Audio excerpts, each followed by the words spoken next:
This is not a drill. I repeat, this is not a drill. They are advising all residents to remain indoors and await further instructions.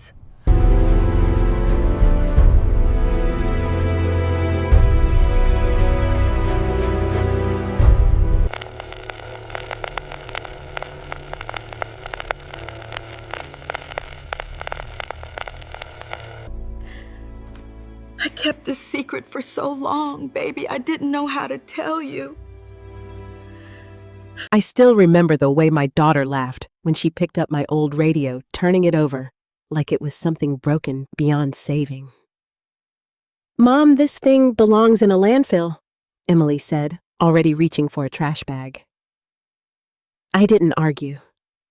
I couldn't, because that radio wasn't just an object. It held a voice I had buried for decades. But just as she stepped toward the door, my phone rang.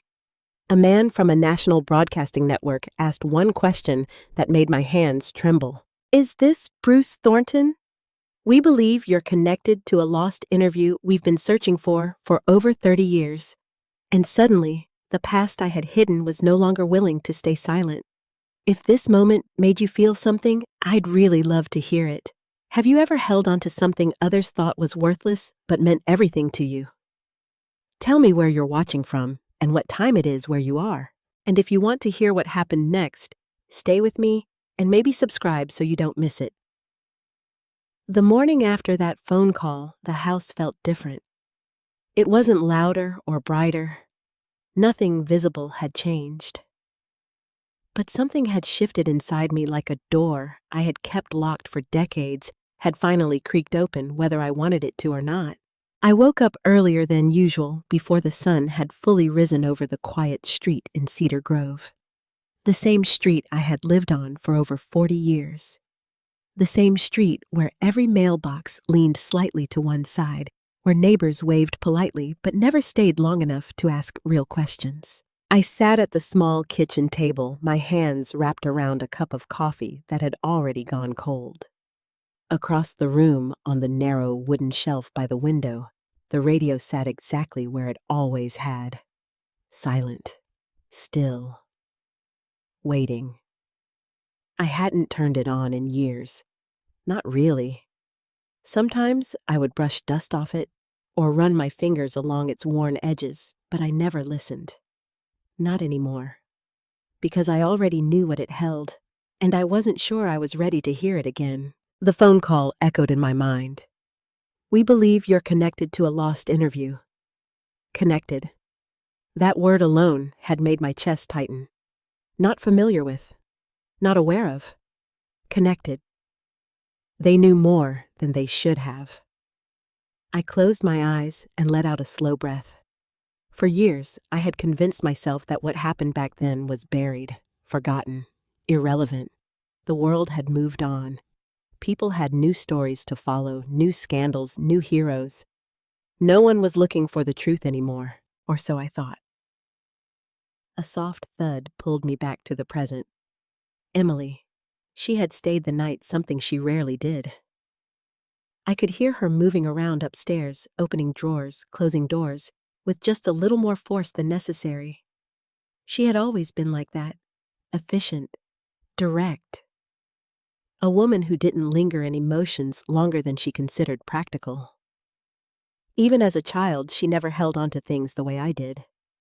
Memories, objects, feelings. To her, things were either useful or they weren't. And that radio in her eyes was definitely not. A few minutes later, she walked into the kitchen, already dressed, her phone in one hand, and a look of quiet determination on her face. "Morning," she said, barely glancing at me. "Morning," I replied softly. She poured herself coffee without asking if I wanted more, then leaned against the counter, scrolling through something on her screen. "I've been thinking," she said. That sentence alone made my stomach tighten. Emily didn't think casually. When she said that, it usually meant she had already made a decision. "We need to talk about this house." There it was. I stared at the table instead of looking at her. "This place is too much for you, Mom," she continued. It's old, it needs repairs, and honestly, it's not safe. I've managed just fine, I said quietly. For now, she replied. But what about next year or 5 years from now? I didn't answer. Because the truth was, I had asked myself those same questions.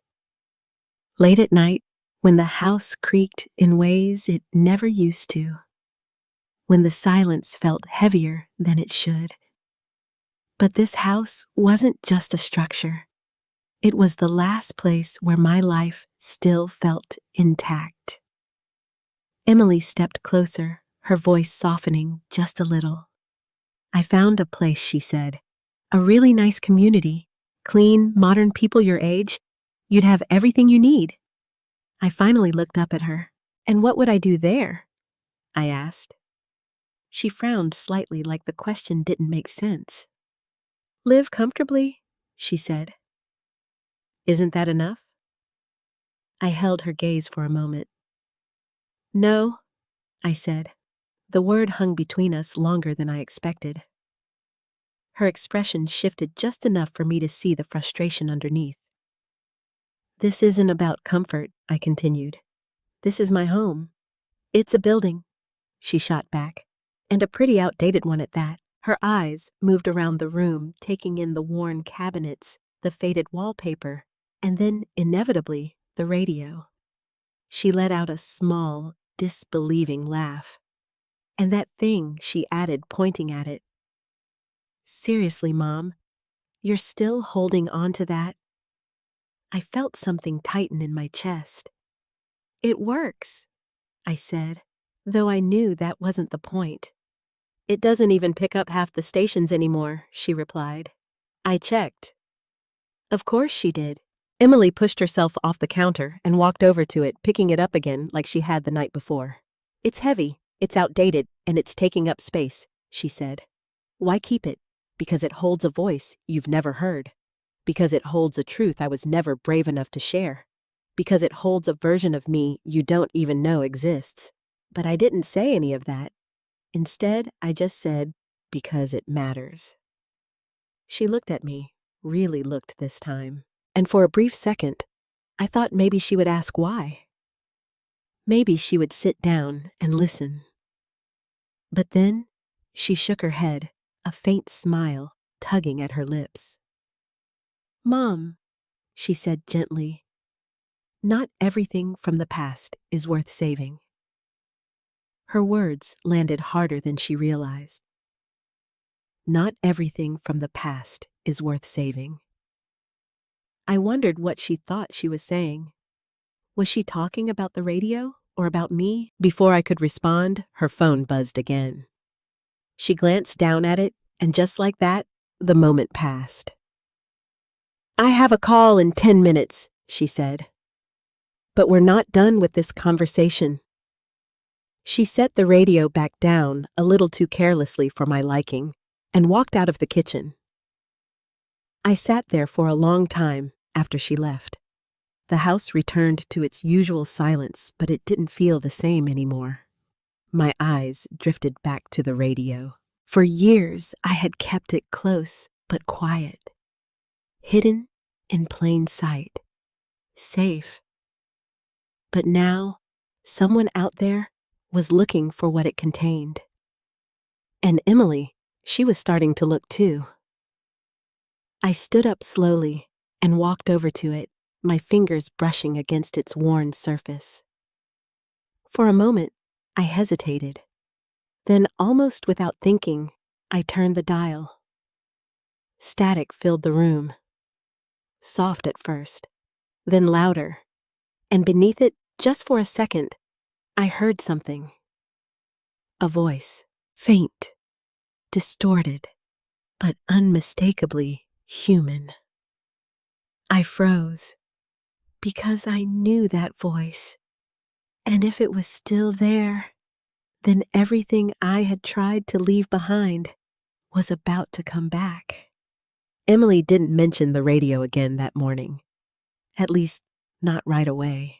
Instead, she stayed upstairs longer than usual, pacing back and forth, while taking calls in that low, controlled voice she used when she wanted to sound calm but was actually irritated. I could hear the rhythm of her heels against the hardwood floor sharp and precise, like she was trying to impose order on something that refused to be organized. I remained in the kitchen, but I wasn't really there. My mind kept drifting back to that moment. The static, the voice. It had only lasted a second, maybe less. But it was enough. Enough to send something cold through my chest, something I hadn't felt in decades. Recognition, fear, memory. I hadn't imagined it. I knew I hadn't. That voice belonged to a past I had carefully sealed away, one I had convinced myself no longer had any power over me. But now it was leaking through the cracks. I reached for the radio again, my fingers hovering just above the dial. I wanted to turn it back on to confirm what I had heard, and at the same time, I was terrified of it, because if the recording was still there, then everything I had sacrificed to keep it hidden had been for nothing. "Mom," Emily's voice cut through my thoughts. I pulled my hand back immediately, like I'd been caught doing something I shouldn't. She stood in the doorway, arms crossed, watching me. "You okay?" she asked. There was something different in her tone. Not concern exactly, more like curiosity. "I'm fine," I said quickly. She stepped into the kitchen, her eyes drifting toward the radio. "You've been staring at that thing for a while?" she said. "I was just thinking," I replied. About what I hesitated. There were 100 answers I could have given, safe ones, harmless ones, but none of them felt right. So I said nothing. Emily studied me for a moment longer, then sighed softly. "Look," she said, walking over to the table and pulling out a chair. "We need to be realistic here." I felt my shoulders tense. "This house," she continued, gesturing around us, "it's not sustainable. You're holding on to too much and it's not helping you." "I'm not holding on to too much," I said quietly. She raised an eyebrow. "Really?" she asked. "Because from where I'm standing, it looks like you're surrounded by things that don't serve you anymore." Her words were careful, measured, but they still stung. "And that radio," she added, nodding toward it, "is the perfect example." I swallowed. "It's just an object," she went on. "It's not worth this kind of attachment." "You don't know that," I said, my voice sharper than I intended. She blinked, clearly surprised by my tone. "Then explain it to me," she said. "Why is it so important?" There it was. The question I had been avoiding for years. I looked at her, really looked this time, at the confident posture, the steady gaze, the way she expected answers, expected clarity, expected everything to make sense in a way that fit her world. And I realized something. Emily had never seen me as anything other than who I was now. A quiet, aging woman living in a small house clinging to outdated things. She had no idea who I had been. No idea what I had done. And maybe that was my fault. "It is from my work," I said finally. She frowned slightly. "What work? The radio station?" She had no idea who I had been, no idea what I had done. And maybe that was my fault. "It's from my work," I said finally. She frowned slightly. "What work?" "The radio station," I said. Her expression shifted, confusion flickering across her face. "You worked at a radio station?" she asked. "Yes." "When?" she pressed. "A long time ago." "That's not an answer, Mom." I took a slow breath. "I worked there before you were born," I said. "For a few years." Emily leaned back in her chair, studying me. "You never told me that," she said. "I didn't think it mattered." She let out a small, incredulous laugh. "Didn't think it mattered?" she repeated. "You had a whole career I didn't know about, and you didn't think it mattered?" It wasn't a career, I said quickly. It was just a job. But even as I said it, I knew it wasn't true. It had been more than a job.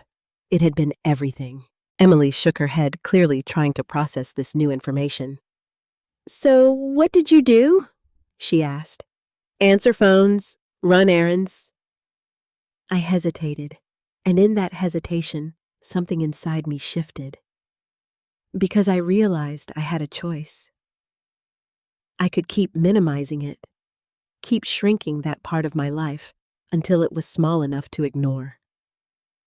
Or I could tell the truth. I conducted interviews, I said. Her eyes narrowed slightly. Interviews, she repeated. Yes. With who? I looked down at my hands.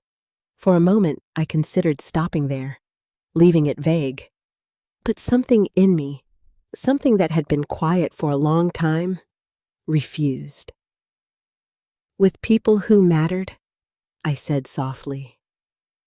The room went still. Emily stared at me, her expression unreadable, like who she asked. I didn't answer.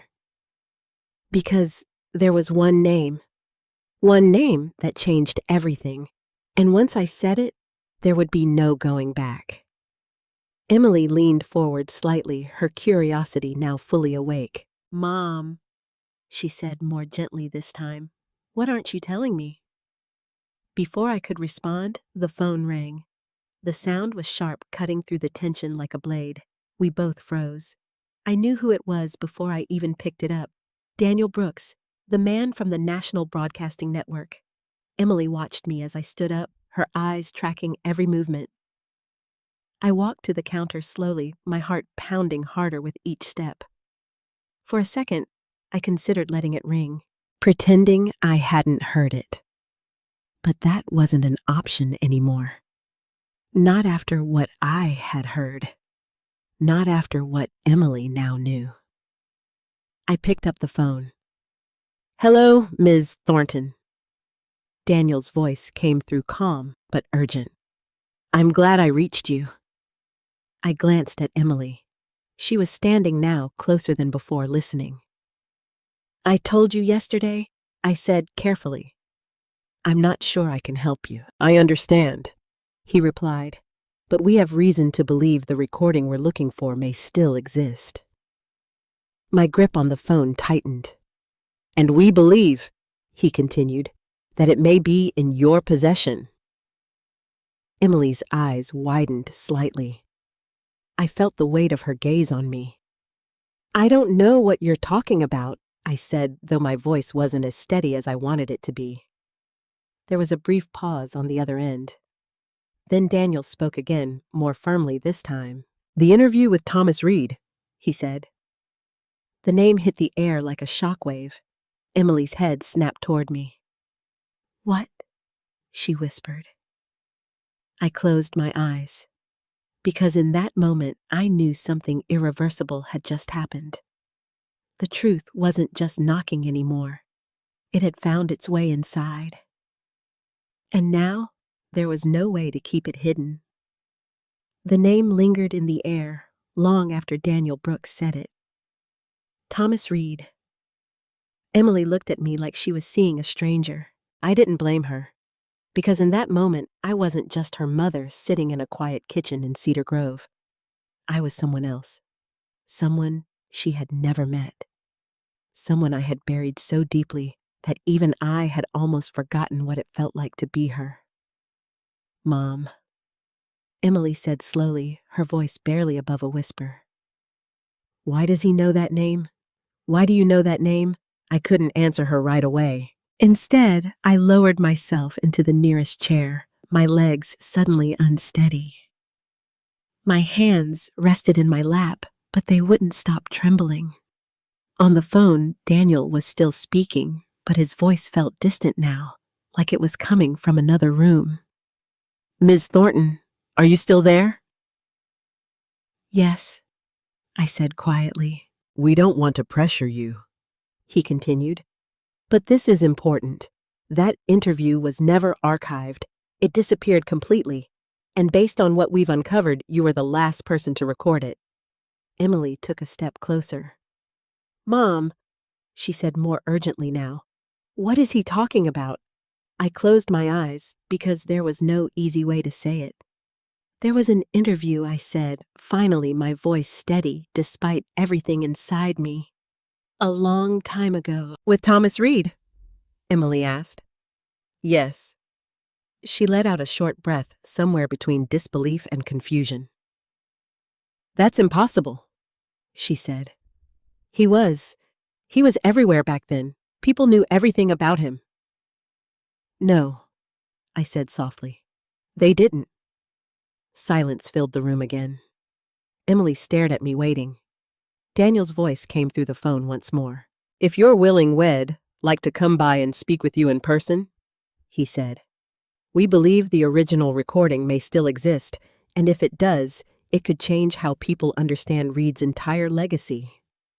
If you're willing, we'd like to come by and speak with you in person, he said. We believe the original recording may still exist, and if it does, it could change how people understand Reed's entire legacy. I felt my chest tighten. Change how people understand his legacy. That was one way to put it. Give me time, I said. I need to think. Of course, Daniel replied, but please don't wait too long. There are people very interested in finding that recording. The call ended with a soft click. I set the phone down slowly, as if any sudden movement might shatter something fragile that was holding me together. Emily didn't move. Start talking, she said. There was no anger in her voice now, just urgency, and something else, something I hadn't heard from her in a long time. Respect. I took a deep breath. It was 32 years ago, I began. The words felt strange on my tongue, like they belonged to someone else. I was working at a small radio station in Chicago. It wasn't anything big. Local news, community stories, the kind of place people pass through on their way to something better. Emily pulled out a chair and sat down across from me, her eyes locked on mine. And you? She asked. I thought it was enough, I said. I liked listening to people, asking questions, hearing things others didn't notice. I paused my gaze drifting toward the radio on the shelf. That's how I got the assignment. What assignment? Emily asked.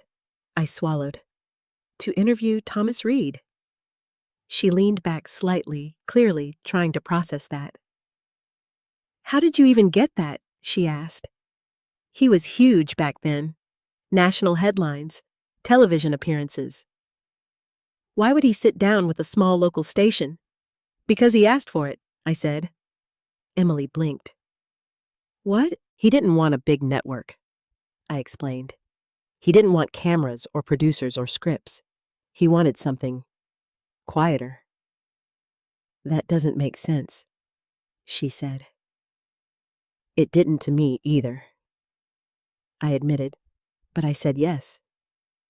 I could still remember the day clearly, the way the studio smelled like dust and old wires, the way my hands shook as I adjusted the microphone, the way my boss kept peeking through the glass window, both excited and confused about why someone like Reed had chosen us. He arrived alone, I continued. No manager, no assistant, just him. Emily leaned forward again. And he wasn't what I expected, I said. How so? I hesitated, choosing my words carefully.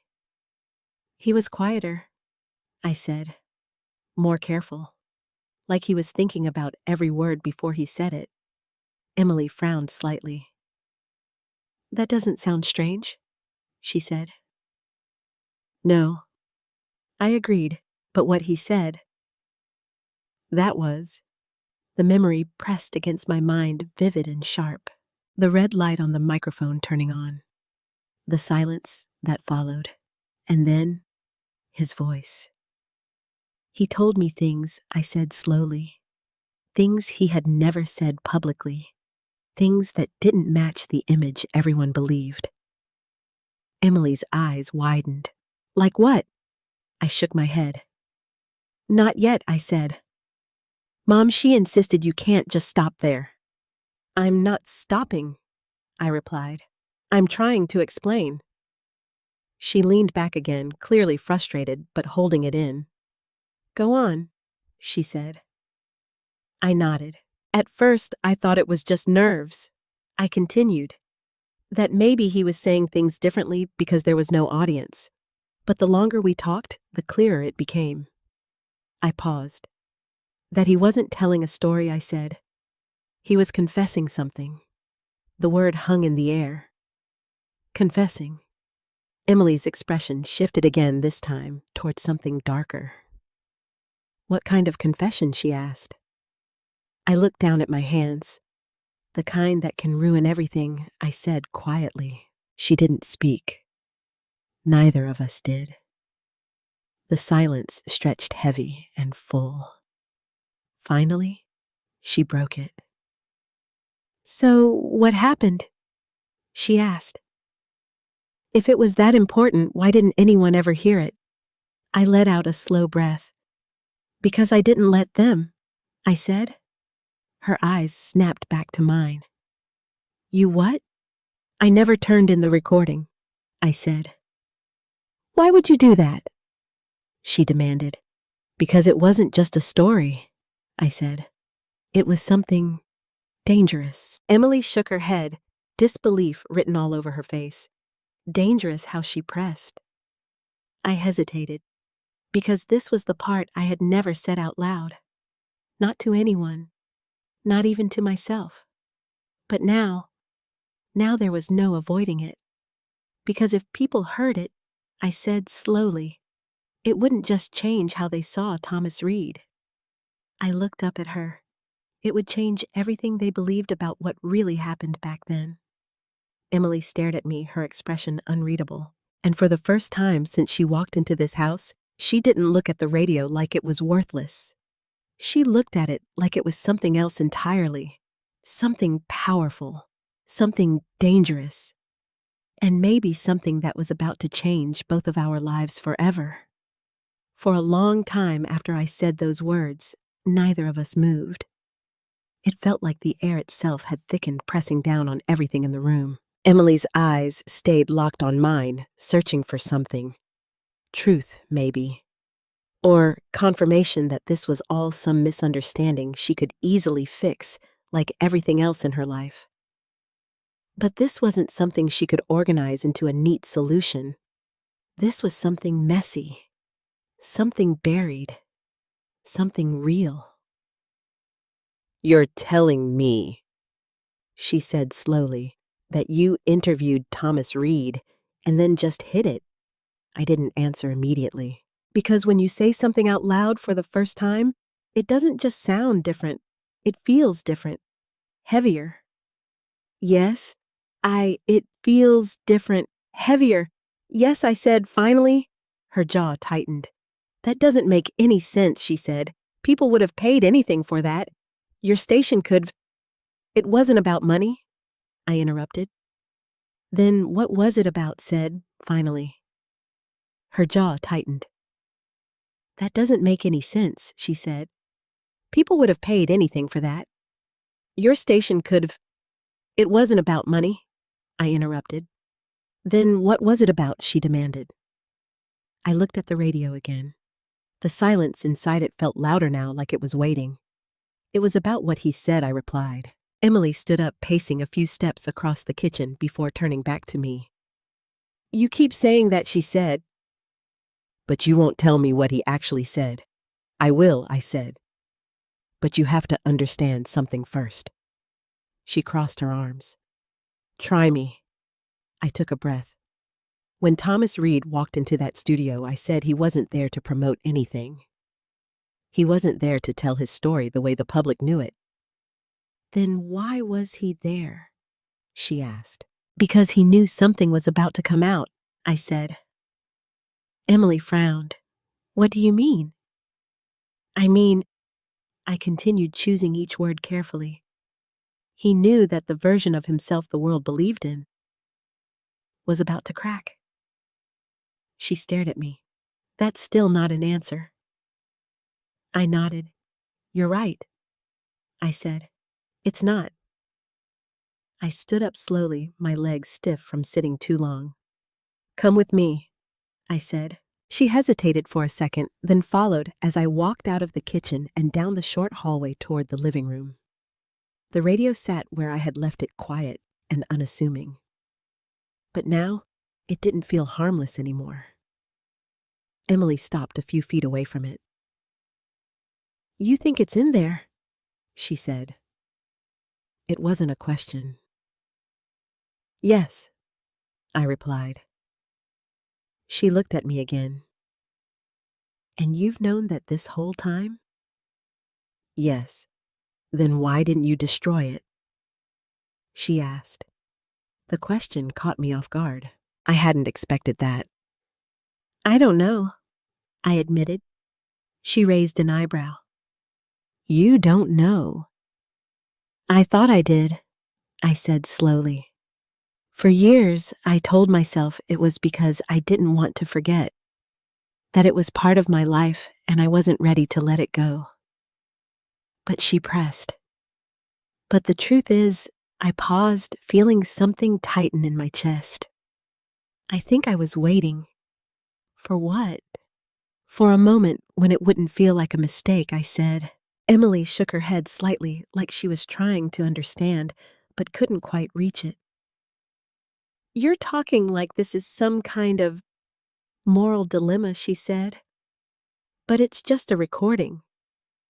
No, I said quietly. It's not. She exhaled sharply. Then explain it to me, Mom.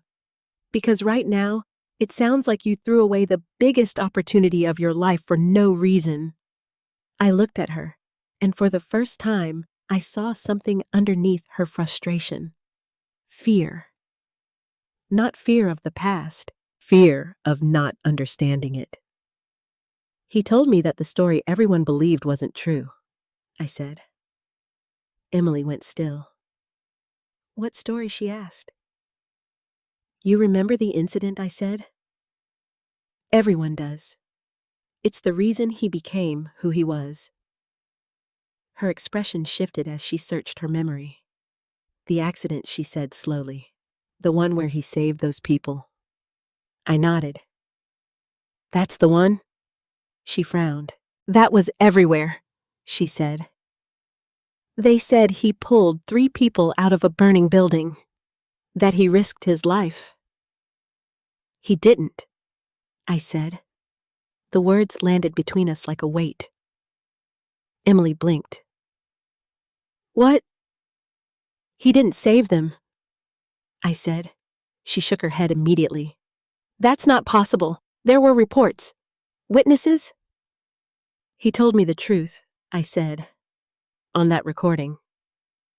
Her breathing changed just slightly. What truth? She asked. I hesitated, because saying it now, it felt like crossing a line I had spent years avoiding. He told me, I said slowly, that he wasn't the one who went back inside. Emily stared at me, her face pale. Then who did she whisper? I looked at the radio. That's what makes it dangerous, I said. Mom. He told me. I continued, my voice steady, now that someone else went back in. Someone no one ever talked about.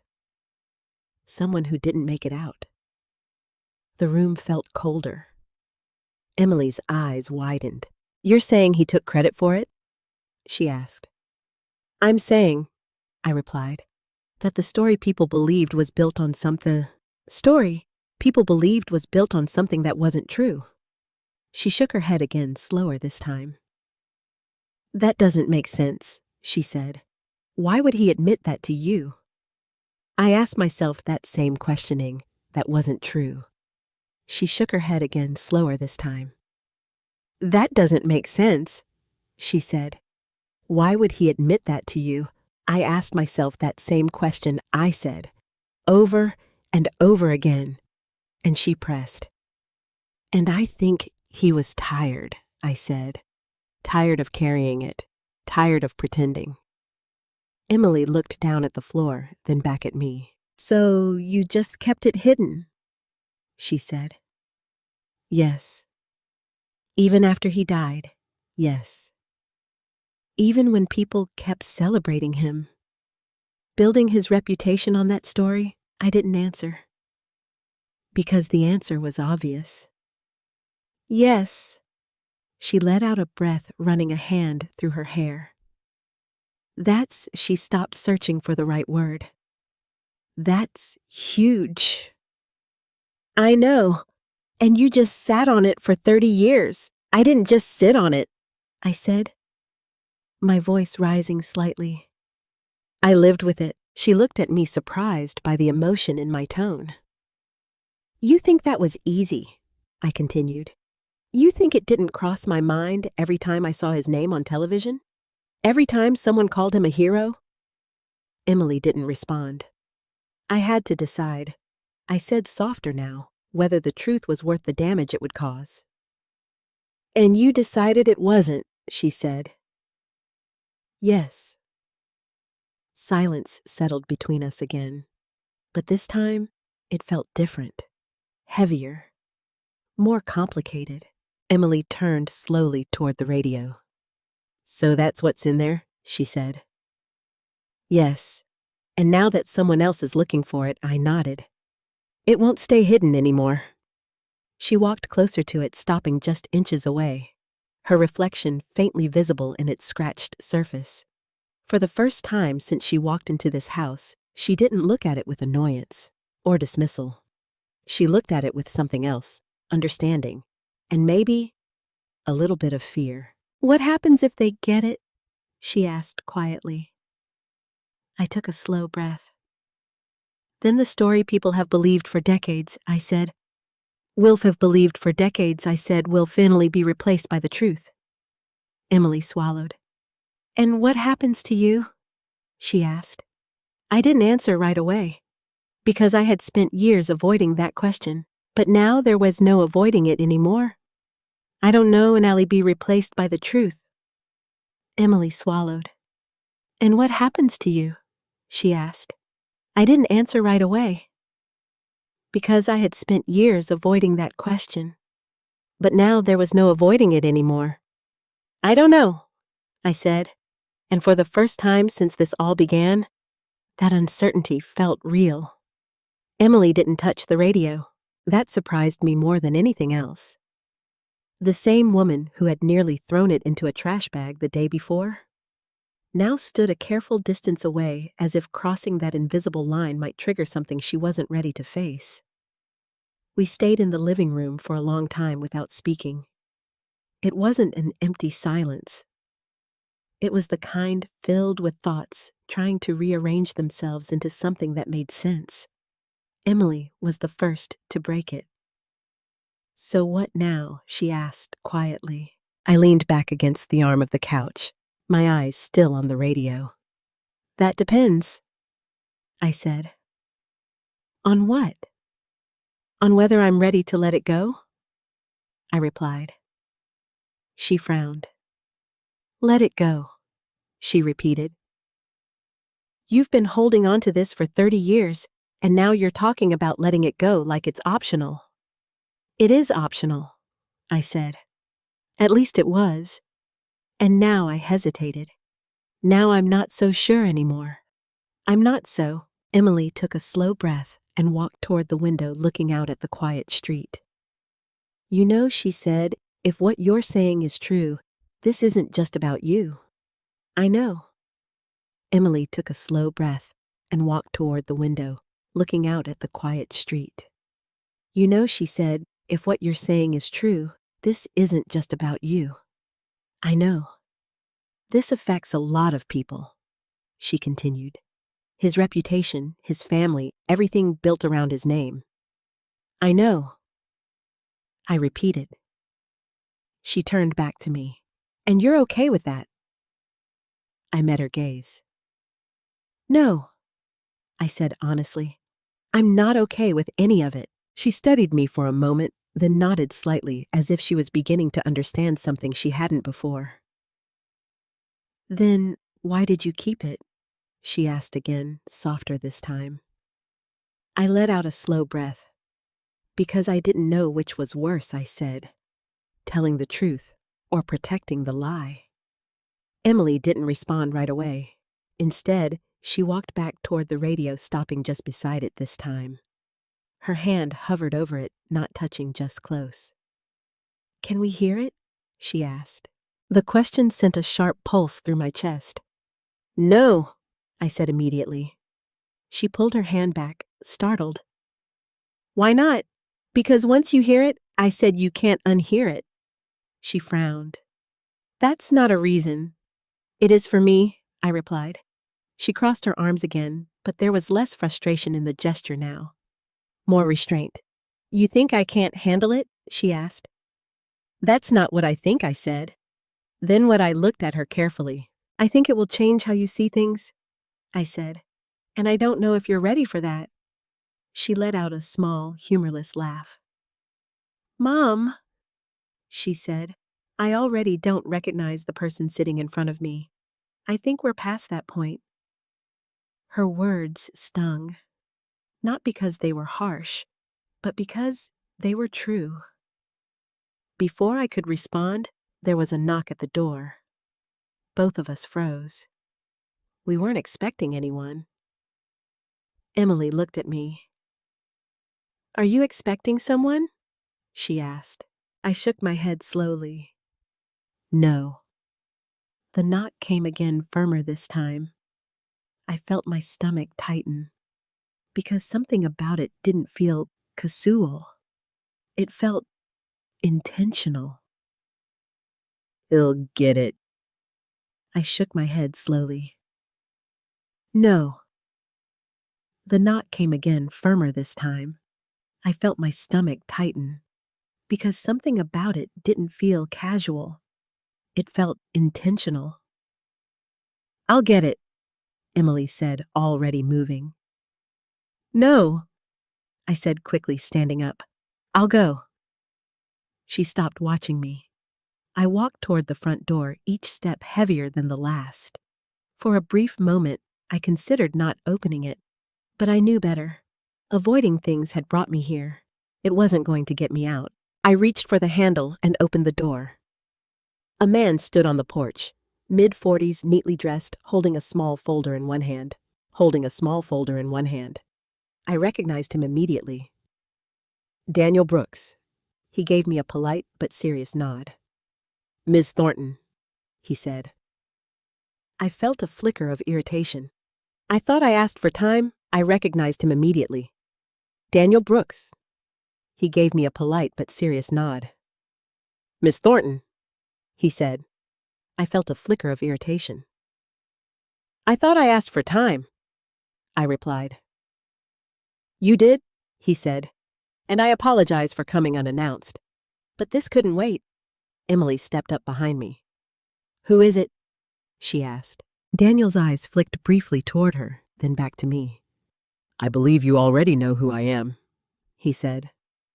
Emily crossed her arms. "You're the one who called," she said. "Yes, and now you're showing up at our house. I wouldn't be here if it wasn't important," he replied calmly. I stepped outside, closing the door halfway behind me. "What do you want?" I asked quietly. He opened the folder and pulled out a sheet of paper. "There's been some development," he said. My chest tightened. "What kind of development?" He hesitated for just a second, then handed me the paper. "It turns out," he said, "you're not the only one connected to that interview." I looked down at the page. It was a printed article, an old one, yellowed at the edges like it had been scanned from an archive. And there, in bold letters across the top, was a headline I hadn't seen in decades. My breath caught, because I remembered that day, the day everything changed. "What is this?" I asked, though I already knew. "It's a report from the week after your interview," Daniel said. "It mentions a second person who was present in the building that night." My hands tightened around the paper.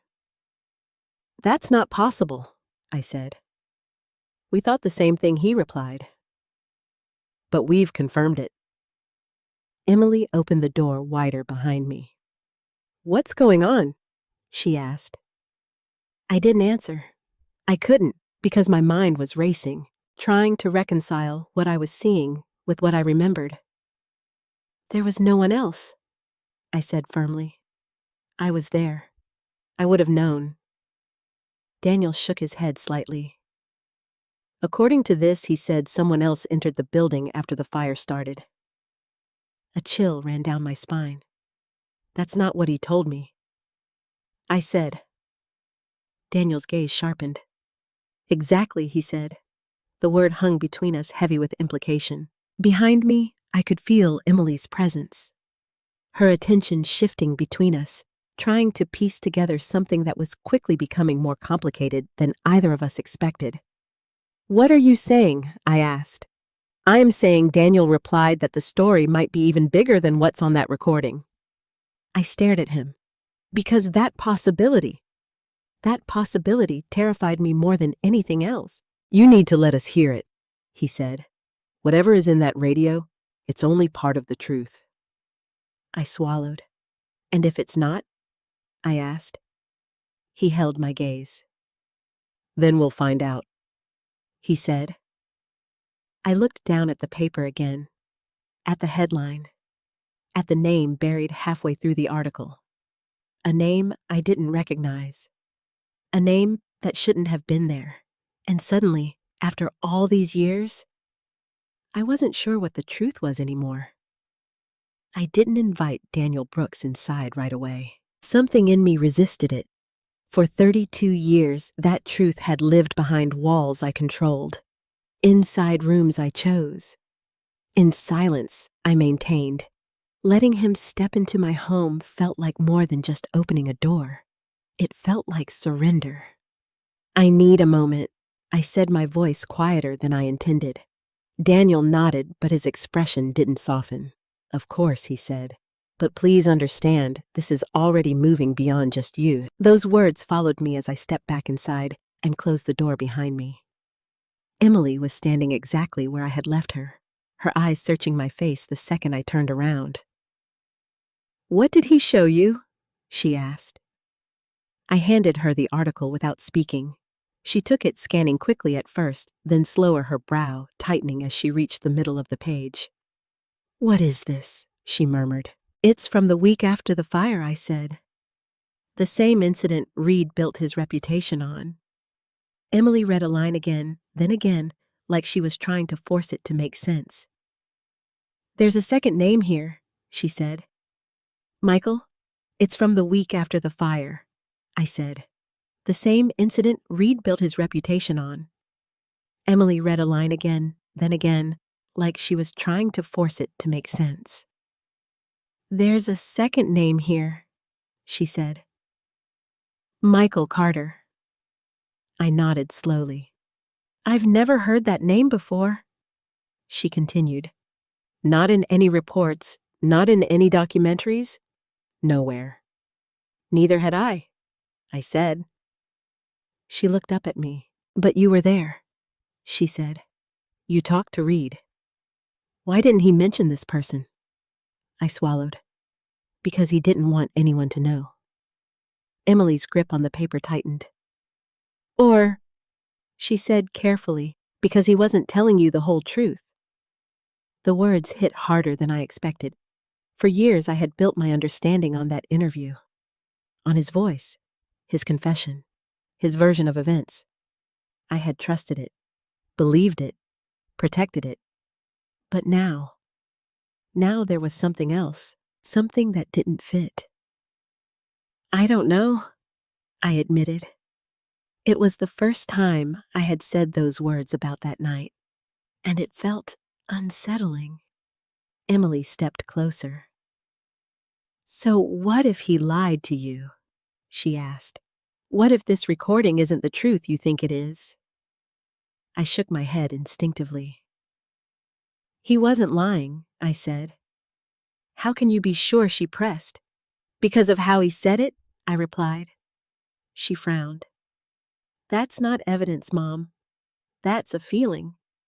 I didn't respond, because she wasn't wrong. But she also hadn't been there. She hadn't seen his face when he spoke, hadn't heard the hesitation in his voice, the weight behind every word. There was something real in that moment, something I couldn't explain. A knock came again from the front door, more insistent this time. Emily glanced toward it. "He's not going away," she said. "I know." "So, what are you going to do?" I looked at the radio, at the object that had carried all of this silently for decades, then back at the article in her hand, at the name that shouldn't have existed. Michael Carter, a man erased from history, or never properly included in it. "Let him in," I said. Emily didn't hesitate this time. She turned and walked to the door, opening it wider. Daniel stepped inside, his eyes immediately scanning the room before settling on me. "Thank you," he said. His voice was calm, but there was urgency beneath it. He wasn't just here to talk. He was here to move things forward, fast. Emily handed him the article. "We just saw this," she said. "Who is Michael Carter?" Daniel took the paper back, glancing at it briefly. "That's what we're trying to figure out," he said. "You're telling me no one knows?" Emily asked. "Not officially," he replied. "The name appears in a few early reports, then disappears completely." "Why would that happen?" she asked.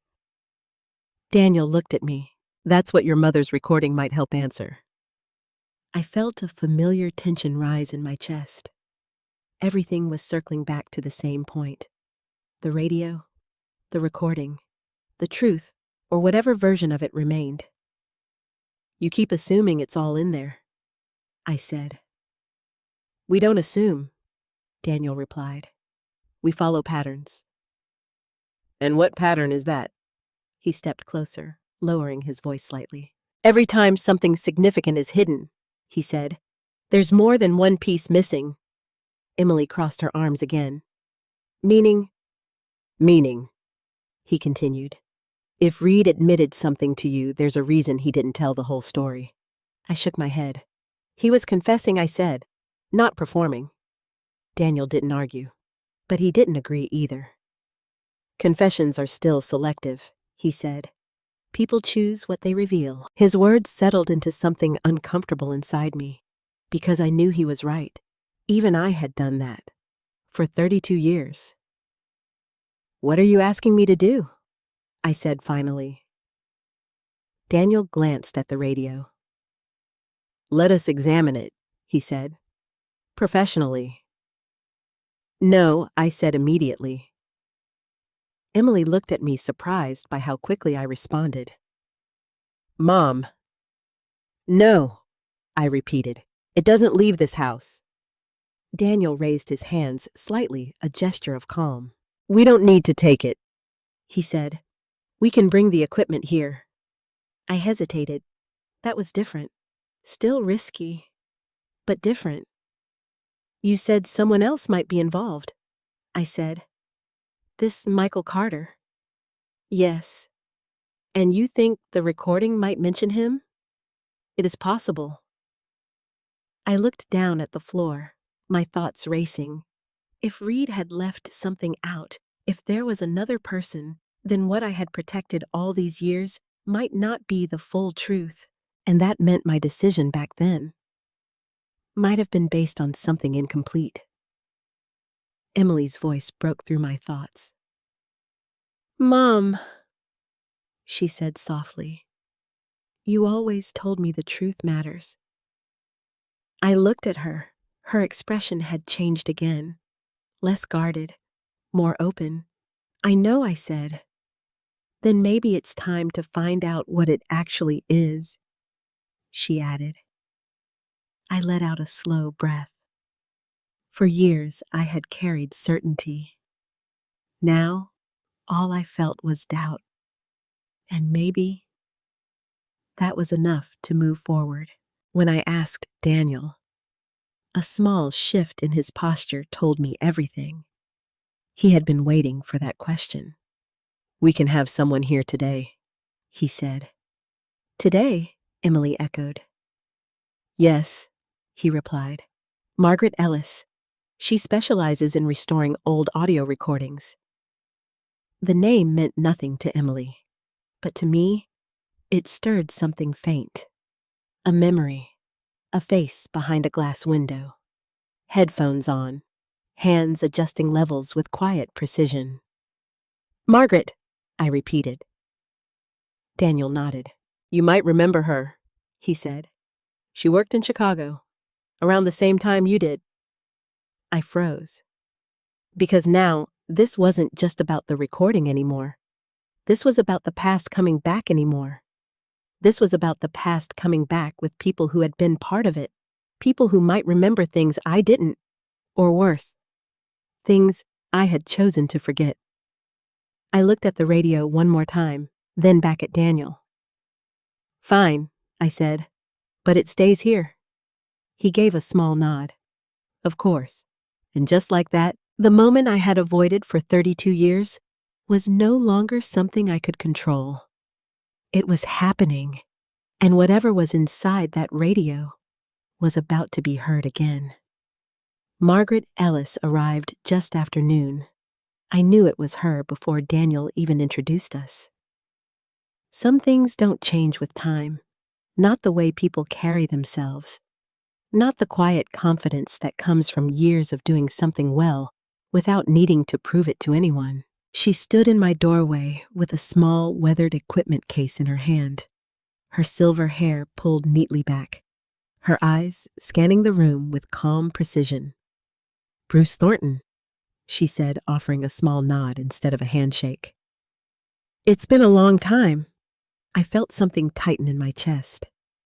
It has, I replied. Emily looked between us, clearly surprised. You two know each other? She asked. Margaret glanced at her, then back at me.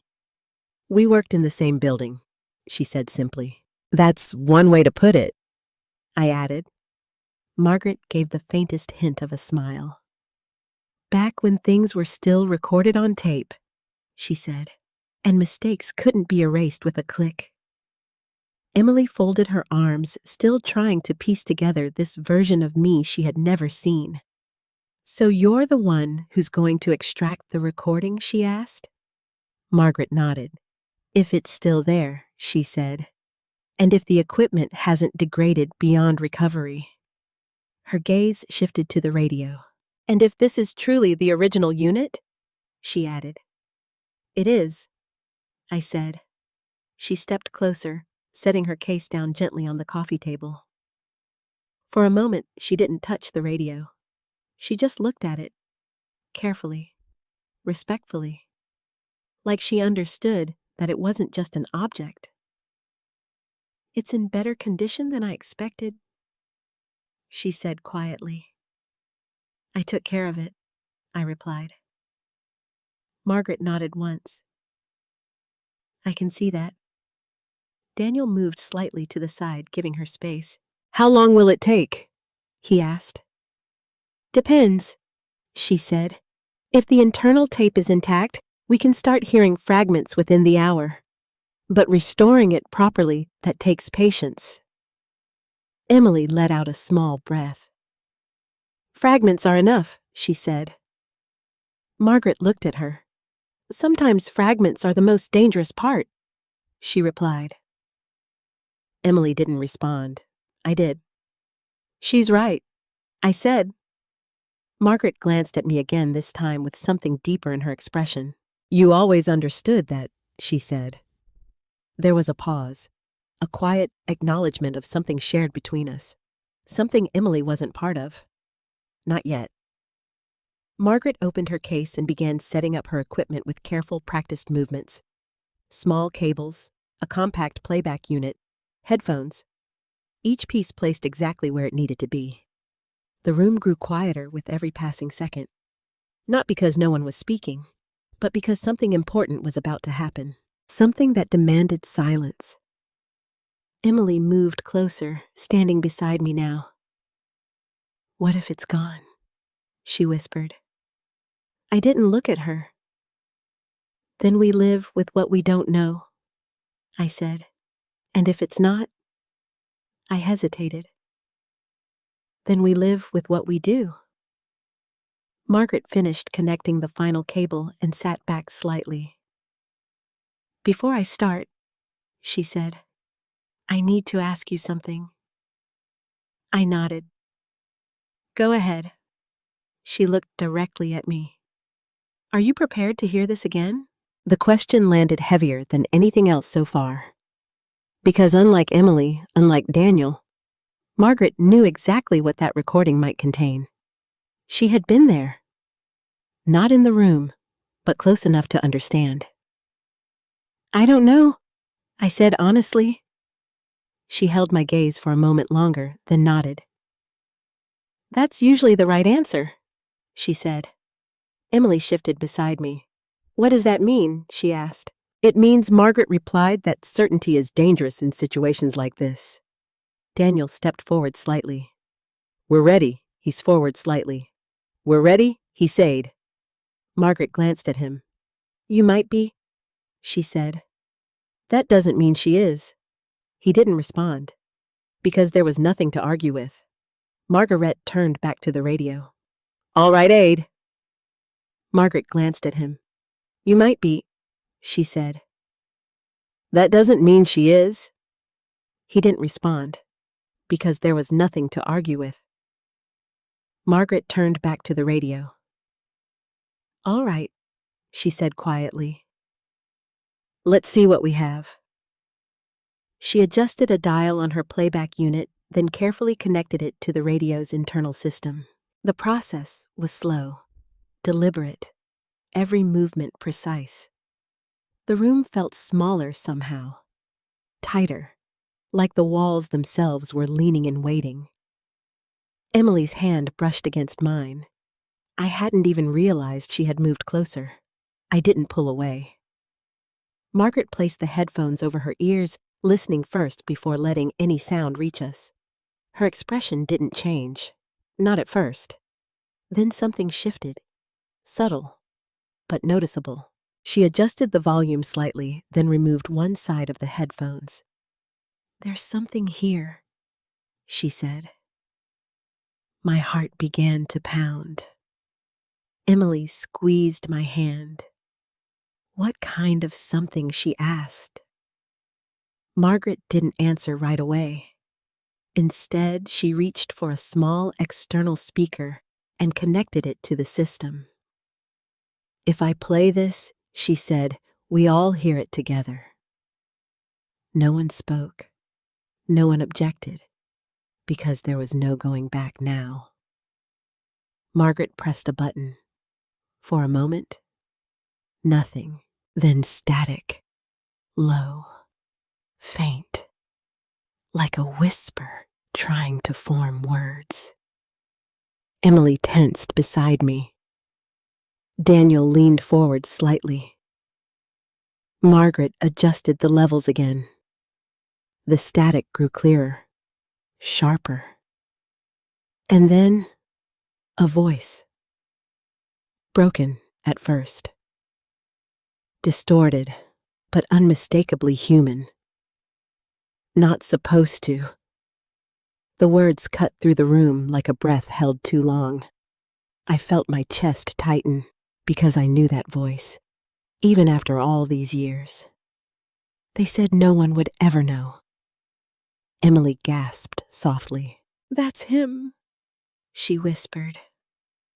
I couldn't answer, because I wasn't just hearing the voice. I was remembering the moment, the way he had leaned forward, the way his hands had trembled just slightly, the way he had looked at me not like an interviewer, but like a witness. Margaret adjusted the sound again. The voice became clearer. It wasn't me. It wasn't. The sentence cut off abruptly, replaced by a burst of static. Emily's grip tightened. He's saying he didn't do it, she said. Daniel didn't respond. His eyes were fixed on the speaker. Margaret rewound a few seconds and played it again. It wasn't me. This time the words held, clearer, stronger, but still incomplete. Keep going, Daniel said quietly. Margaret didn't move immediately. Instead, she looked at me. This is just the beginning, she said. I nodded. I know, but I didn't. Not really. Because even in that moment, something felt different. Something I hadn't noticed before. The way his voice broke, not with relief, but with something else, something closer to fear. Margaret pressed play again. The static returned, then the voice. Michael. The name echoed through the room, and everything inside me went still. Because that was the name from the article, the name that shouldn't have been there. Emily looked at me, her eyes wide. He said it, she whispered. He said the name. Daniel exhaled slowly. That's our connection, he said. But I wasn't listening to him anymore, because all I could hear was that voice, and all I could feel was the realization that whatever truth I thought I had protected was only a part of something much bigger, much more complicated, and far more dangerous than I had ever imagined. The room didn't feel like my living room anymore. It felt like a place where something had been opened that should have stayed sealed. Margaret let the recording run for a few more seconds, but it dissolved back into static before any full sentence could form. The voice vanished as suddenly as it had appeared, leaving behind a silence that felt heavier than the sound itself. Emily was still gripping my hand. Play it again, she said, her voice tight. Margaret didn't move right away. Instead, she watched me. This is where it gets difficult, she said quietly. Daniel leaned forward. What do you mean? He asked. Margaret removed the headphones completely, now setting them aside. I mean, she continued, what we just heard isn't a complete segment. It's fragmented. There are gaps. Breaks in the magnetic tape. So fix it, Emily said quickly. Margaret shook her head. It's not that simple, she replied. Restoration isn't about forcing clarity.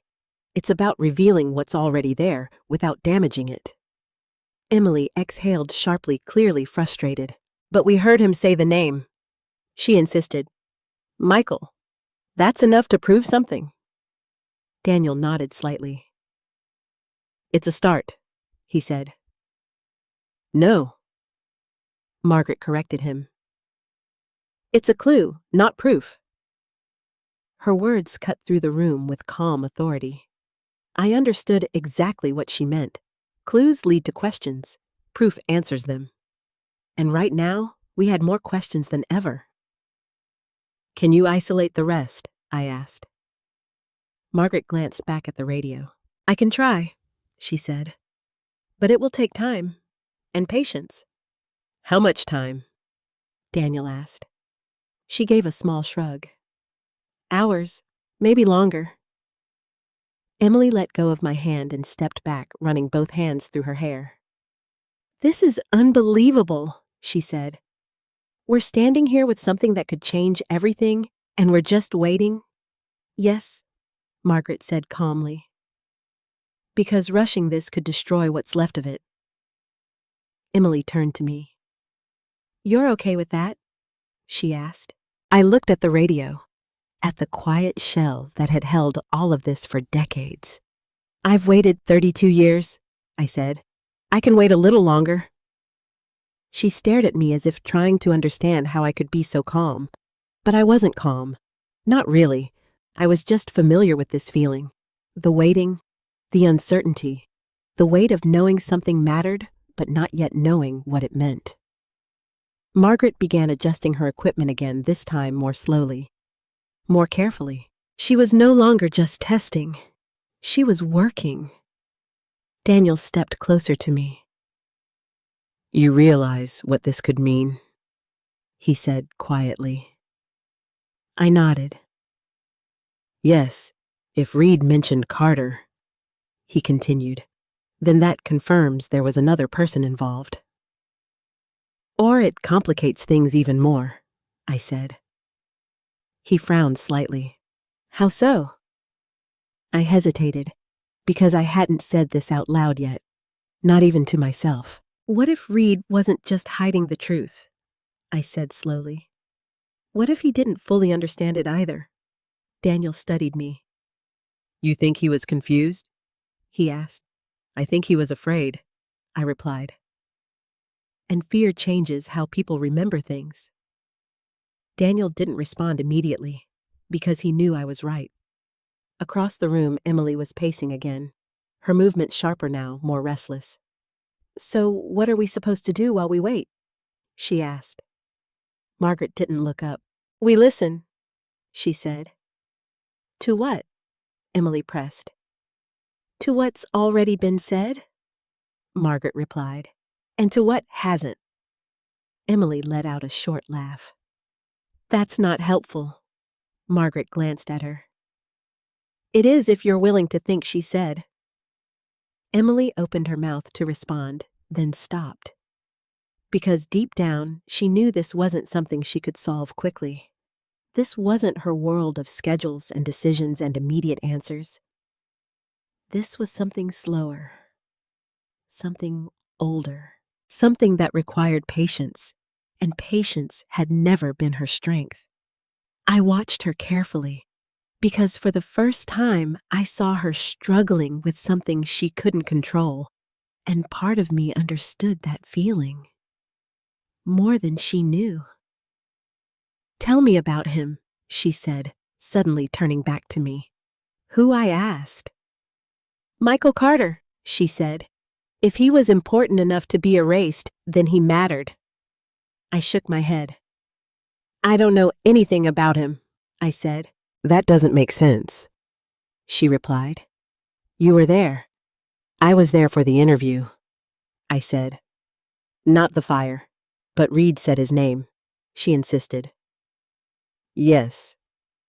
So he mattered, she said again. I didn't argue, because she was right. He did matter.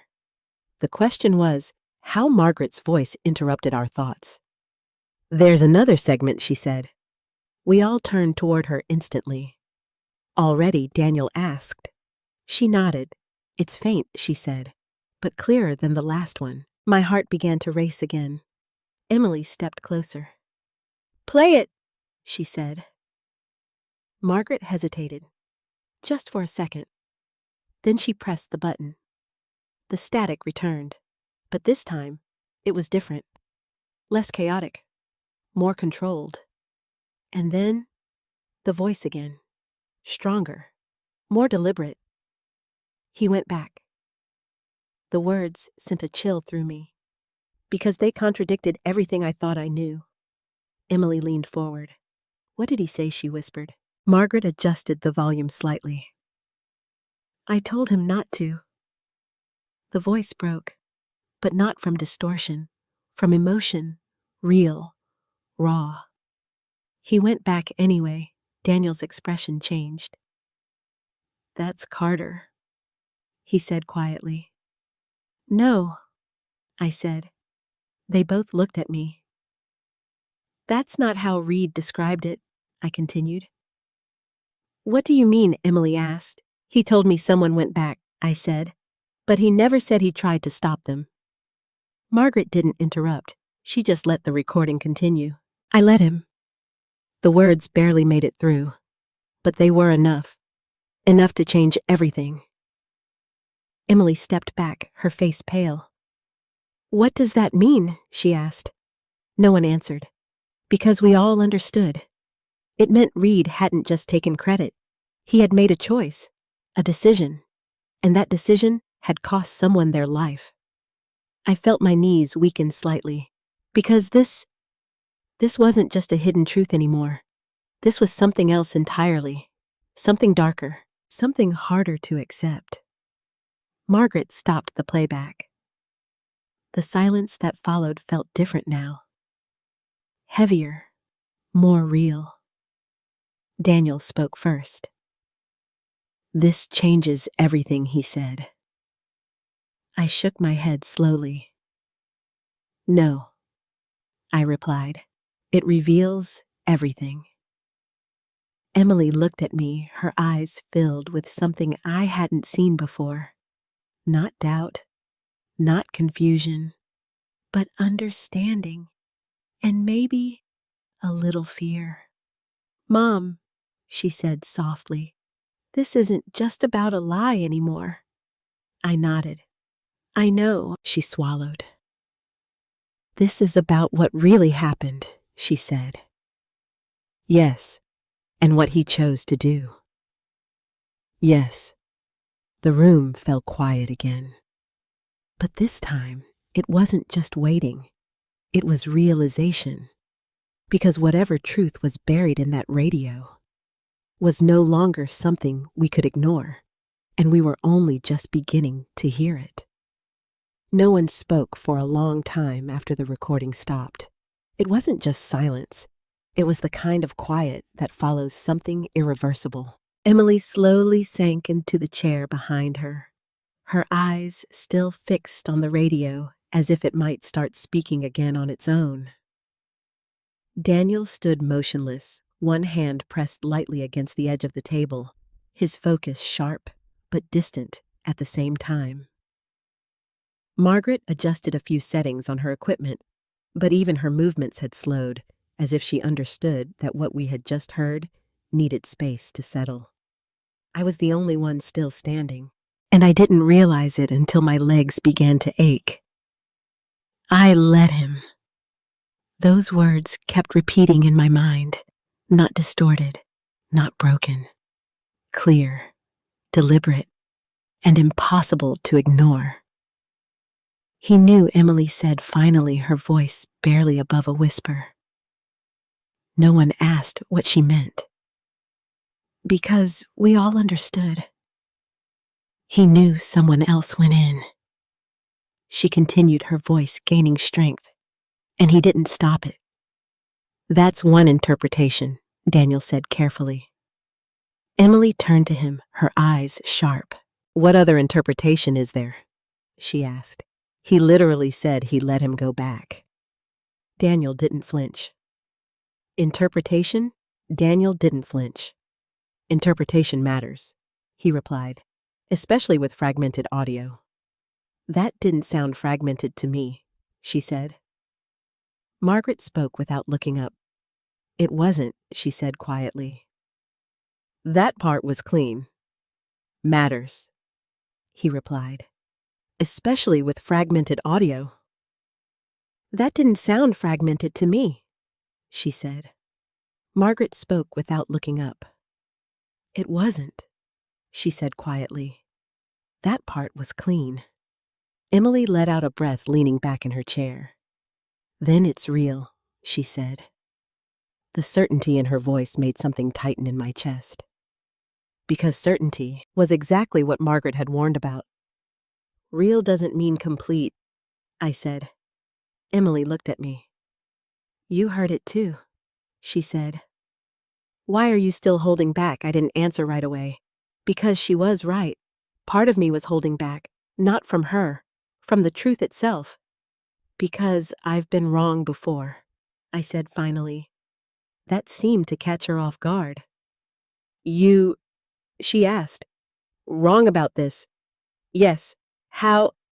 I looked at the radio again. For years, I said I believed I knew what that interview meant. I thought I understood why he came to me, why he said what he said, why I chose to keep it hidden. I paused, but now I added, I'm not so sure anymore. Emily frowned. So, you think there's more I know? There's more, I said. I just don't know what it is yet. Daniel stepped forward slightly. That's exactly why we need to continue, he said. This isn't just about Reed anymore. It's about Carter, too. Emily turned back to him. And if Carter was the one who actually saved those people, she asked. Daniel didn't answer immediately, because that possibility was bigger than anything we had said out loud so far. If that's true, he said carefully, then Reed's entire legacy is built on something false. Not just false, Emily said. Stolen. The word hung in the air. Stolen. I felt it settle into something deep inside me. Because if that was true, then the recording I had protected for decades wasn't just exposing a lie. It was exposing an injustice. Margaret's voice cut through the tension again. There's more, she said. All of us turned toward her instantly. What do you mean? I asked. She adjusted the playback controls, her movement slower now, more deliberate. There's a deeper layer of audio, she explained. Something underneath the main track. Daniel frowned. Underneath? He asked. She nodded. Older equipment sometimes recorded over existing tape without fully erasing it, she said. If that happened here, there could be fragments from an earlier recording. Emily leaned forward. You're saying there's another voice? She asked. Margaret didn't answer right away. Instead, she pressed a button. The static returned. But this time, it sounded different. Thicker, more layered, like two signals trying to exist in the same space. Margaret adjusted the frequencies, carefully isolating one channel, then another. The sound shifted, changed, and then another voice. Faint, but and then another voice. Faint, but unmistakably different. Emily gasped. That's not Reed, she said. No, Margaret replied. It isn't. I felt my heart begin to race again. Because this was something I had never heard before. Can't go back, takeably different, Emily gasped. That's not Reed, she said. No, Margaret replied. It isn't. I felt my heart begin to race again. Because this was something I had never heard before. Can't go back. The voice was weaker, more strained, but there was urgency in it. Fear. Real fear. Daniel stepped closer. Enhance that, he said. I'm trying, Margaret replied, her focus unbroken. She adjusted the levels again. The voice became slightly clearer. Too much smoke, Emily covered her mouth. Oh my God, she whispered. I couldn't move, because I knew what this meant. This wasn't Reed's voice. This was someone else. Someone who had been there. Tell them. The words struggled through the static. Tell them I tried. The recording cut sharply replaced by a harsh burst of noise. Margaret immediately stopped the playback. The silence that followed was overwhelming. Emily's eyes were wide, her breathing uneven. That was him, she said. That had to be Carter. Daniel didn't argue this time, because there was no other explanation. I felt my knees weaken, and this time I sat down. Slowly, carefully, because everything inside me felt unsteady. That recording, Emily said, her voice shaking slightly. It's not just Reed confessing. No, I said quietly. It's Carter, too. Margaret nodded once. And that changes everything, she said. Daniel looked between us, his expression more serious than ever. This isn't just a hidden interview, he said. It's evidence. Emily turned to me. Mom, she said, her voice softer now. You didn't just keep a secret. I met her eyes. You kept his voice? She added. The words hit me harder than anything else, because I had never thought of it that way. Not once. For 32 years, I had believed I was protecting something dangerous, something that could hurt people. But now I realized I had also protected something else. Someone else. A protected something else. Someone else. A voice that had been erased. A truth that had been buried. And suddenly, my decision all those years ago didn't feel as clear as it once had. Daniel broke the silence. We need to verify this voice that had been erased, a truth that had been buried. And suddenly, my decision all those years ago didn't feel as clear as it once had. Daniel broke the silence. "We need to verify this," he said. "Cross-reference the voice, find records of Carter, confirm his identity." "No," I said. He stopped. "What?" he asked. "This doesn't leave this house," I said firmly. Emily looked at me surprised. "Mom?" "No," I repeated. "Not yet." Daniel frowned. "You don't understand," he said. "If this is real, I do understand." I interrupted. "Better than you think." He held my gaze. "Then why wait?" he asked. I took a slow breath. Because the answer wasn't simple. Because this isn't just about proving something I said. It's about what happens after. Emily watched me carefully. "What do you mean?" she asked. I looked at both of them. At what this will do to people, I said. To families. To history. To everything built on that story. Daniel shook his head slightly. "That's not a reason to hide the truth." "What do you mean?" she asked. I looked at both of them. At what this will do to people, I said. To families. To history. To everything built on that story. Daniel shook his head slightly. "That's not a reason to hide the truth." "No," I agreed. "But it is a reason to handle it carefully." Margaret spoke softly. "She's right," she said. Daniel glanced at her. "You're siding with her?" he asked. "I'm siding with the truth," she replied. "And the truth deserves to be heard properly, not rushed." Emily looked between all of not rushed. Emily looked between all of us, her expression conflicted. "So what happens now?" she asked. I looked at the radio, at the object that had carried all of this for decades, then back at her. "Ow," I said. "We listen to the rest." Yes, her expression conflicted. "So what happens now?" she asked. I looked at the radio, at the object that had carried all of this for decades, then back at her. "Now," I said, "we listen to the rest." Because whatever was still hidden inside that recording was no longer just a secret. It was a story, and it was finally ready to be told. The word evidence lingered in the room long after Daniel said it. It didn't belong there. Not yet. Not until we understood everything.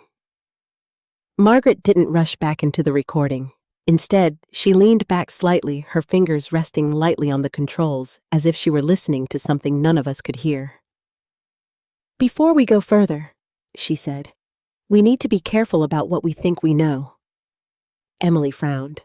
"We just heard it," she said. "That's not something we think we know. That's something we do know."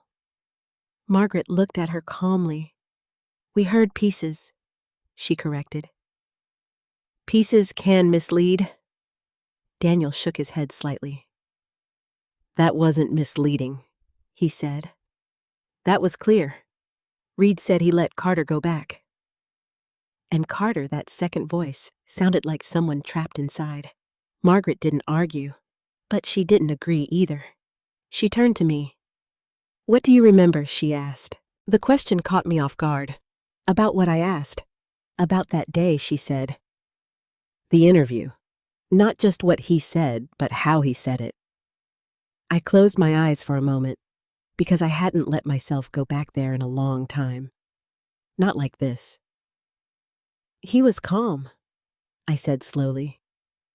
"Too calm, actually. That's what stood out to me at first." Emily watched me closely.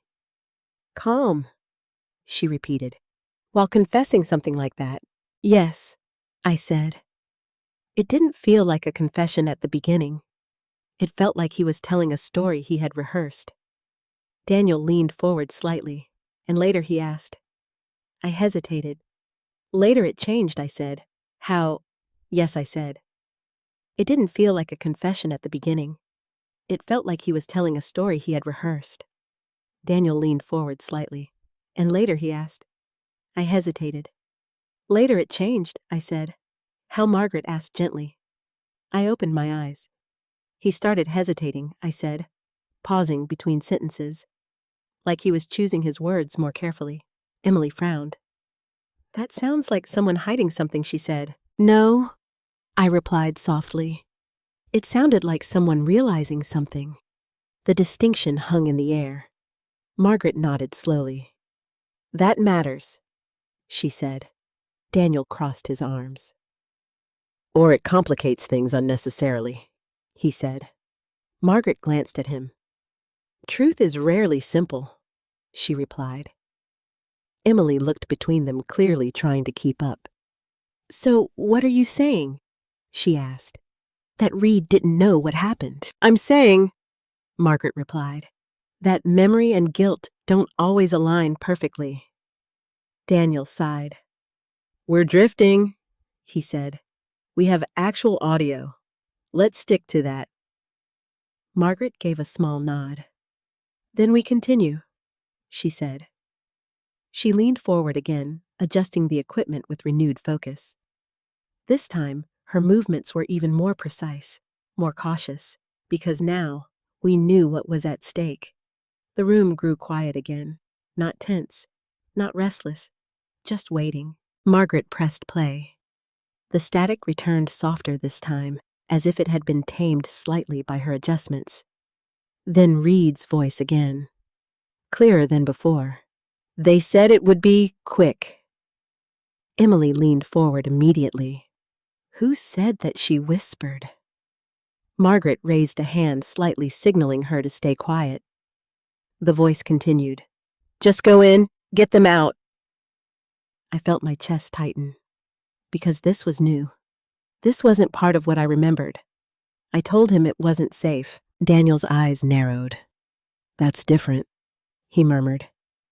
Yes, I said quietly. It is. Emily looked at me. You said he never mentioned trying to stop him, she said. I know. The recording continued. He didn't listen. The words came through clearly. No distortion, no break, just truth. He never listens. Emily frowned. That sounds personal, she said. Margaret nodded slightly. It does. Daniel stepped closer. Keep going, he said. Margaret didn't respond verbally. She simply let the recording play. Michael always thought he could fix things. The name echoed again. Stronger this time. More deliberate. I felt something shift inside me. Because this wasn't just a name anymore. This was a person. A real person. With a history. With a personality. Emily whispered. He knew him. Yes, I said. They weren't strangers, she added. No, I agreed. Daniel exhaled slowly. That changes the motive, he said. Margaret didn't interrupt. She let the recording continue. I should've gone instead. The sentence hit like a shockwave. Emily's eyes widened.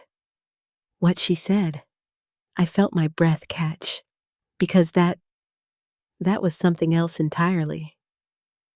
I should have gone? The repetition wasn't technical. It was emotional. A thought replaying itself. A regret. A truth. Daniel stepped back slightly. That's guilt, he said. Yes, Margaret replied quietly. Emily looked at me. So he didn't just let him go, she said. He chose not to go himself. I nodded slowly. Yes. The realization settled into something heavier than before. Because this wasn't just about what Reed did. It was about what he didn't do. Margaret stopped the playback again. The silence that followed felt different now. Less chaotic. More focused. Because the story was beginning to take shape. Daniel spoke first. He was supposed to go in, he said. Yes, I replied, and Carter went instead. Yes, Emily shook her head slowly. And he died because of it. No one disagreed. Margaret leaned back slightly, her eyes thoughtful. This is no longer just a hidden truth, she said. It's a decision, a moment, a choice that defined everything that came after. Daniel looked at her. And a story that was rewritten, he added. Emily turned to me again.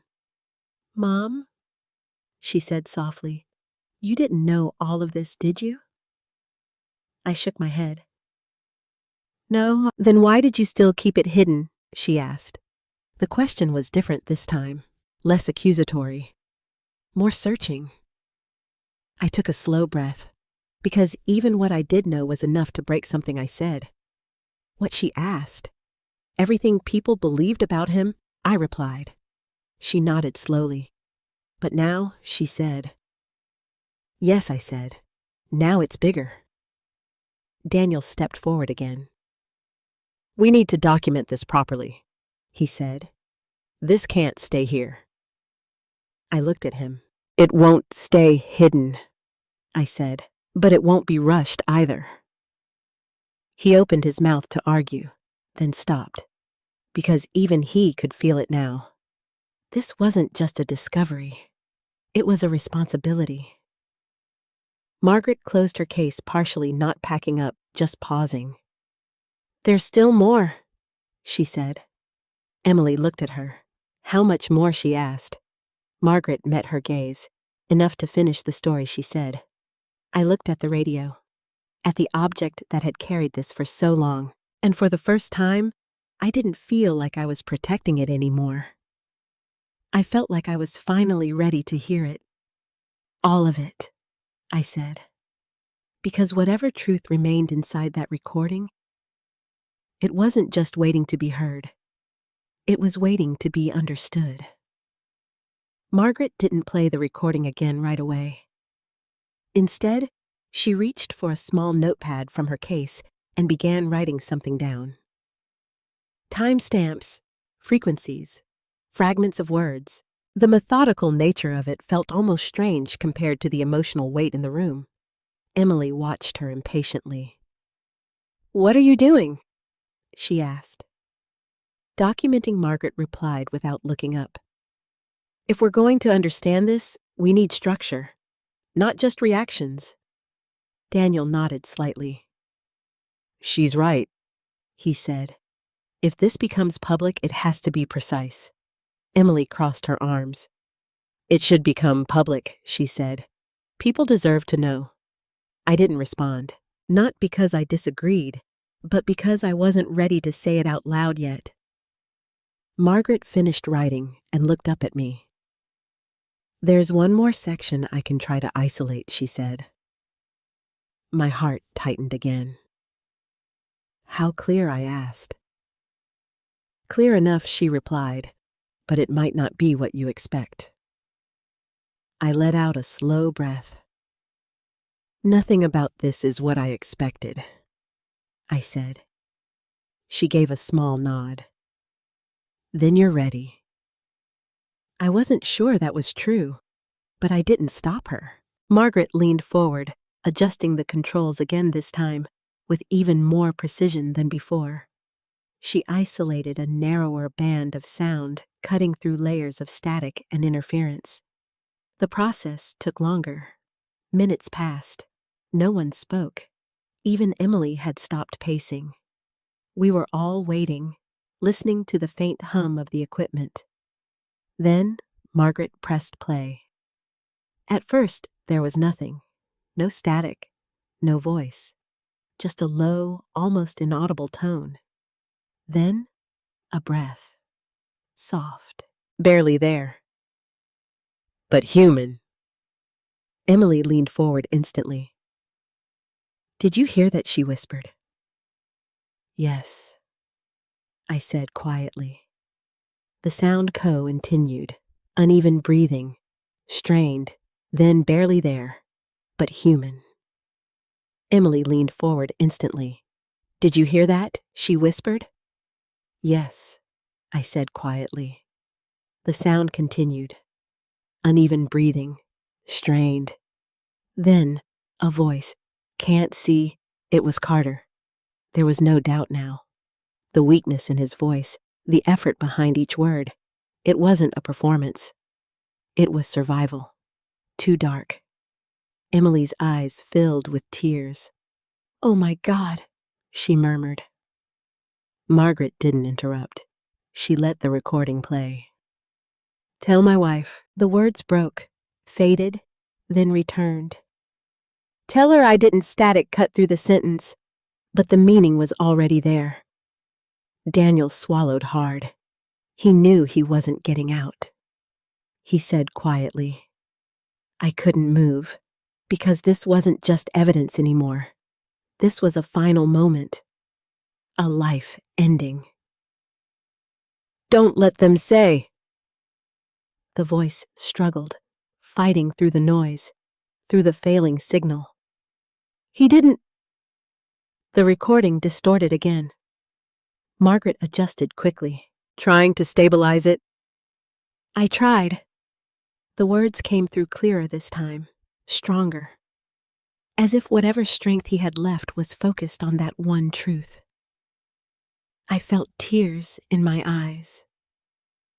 Because I had never heard this, not once. Not in all the years I had protected that radio.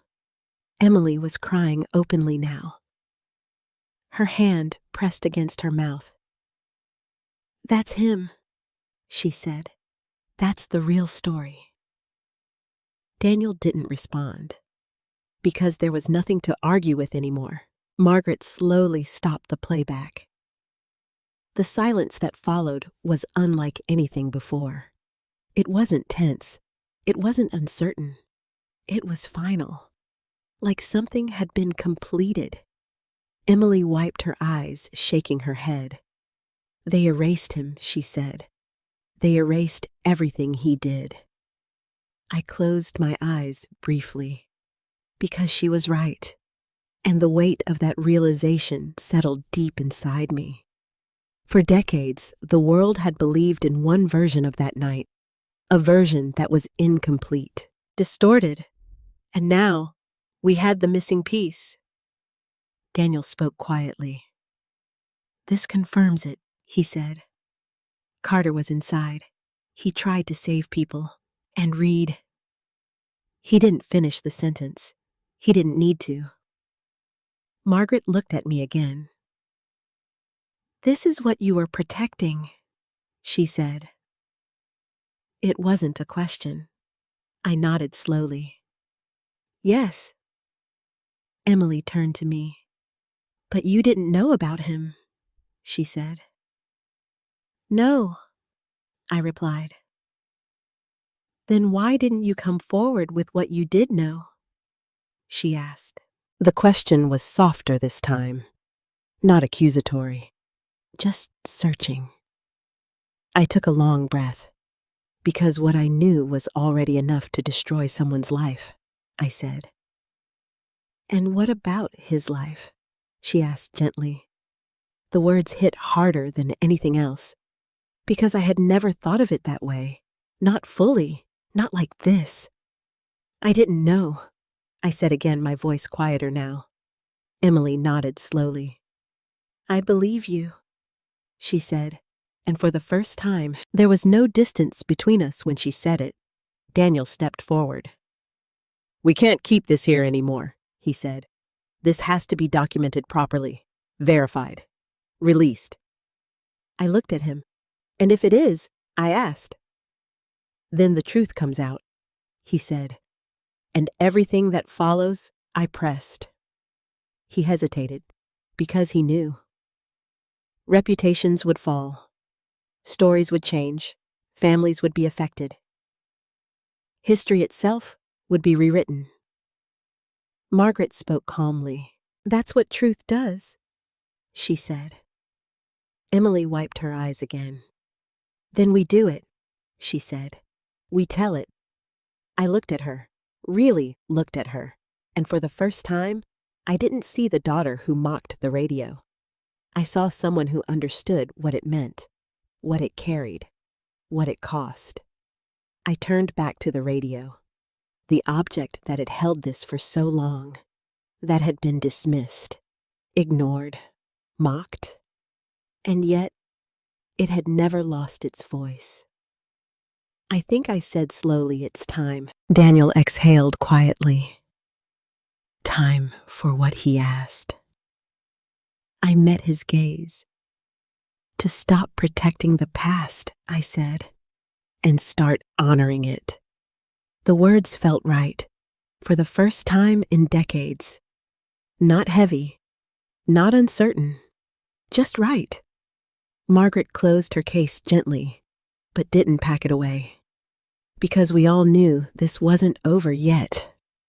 Emily stepped closer to me. "What happens next?" she asked.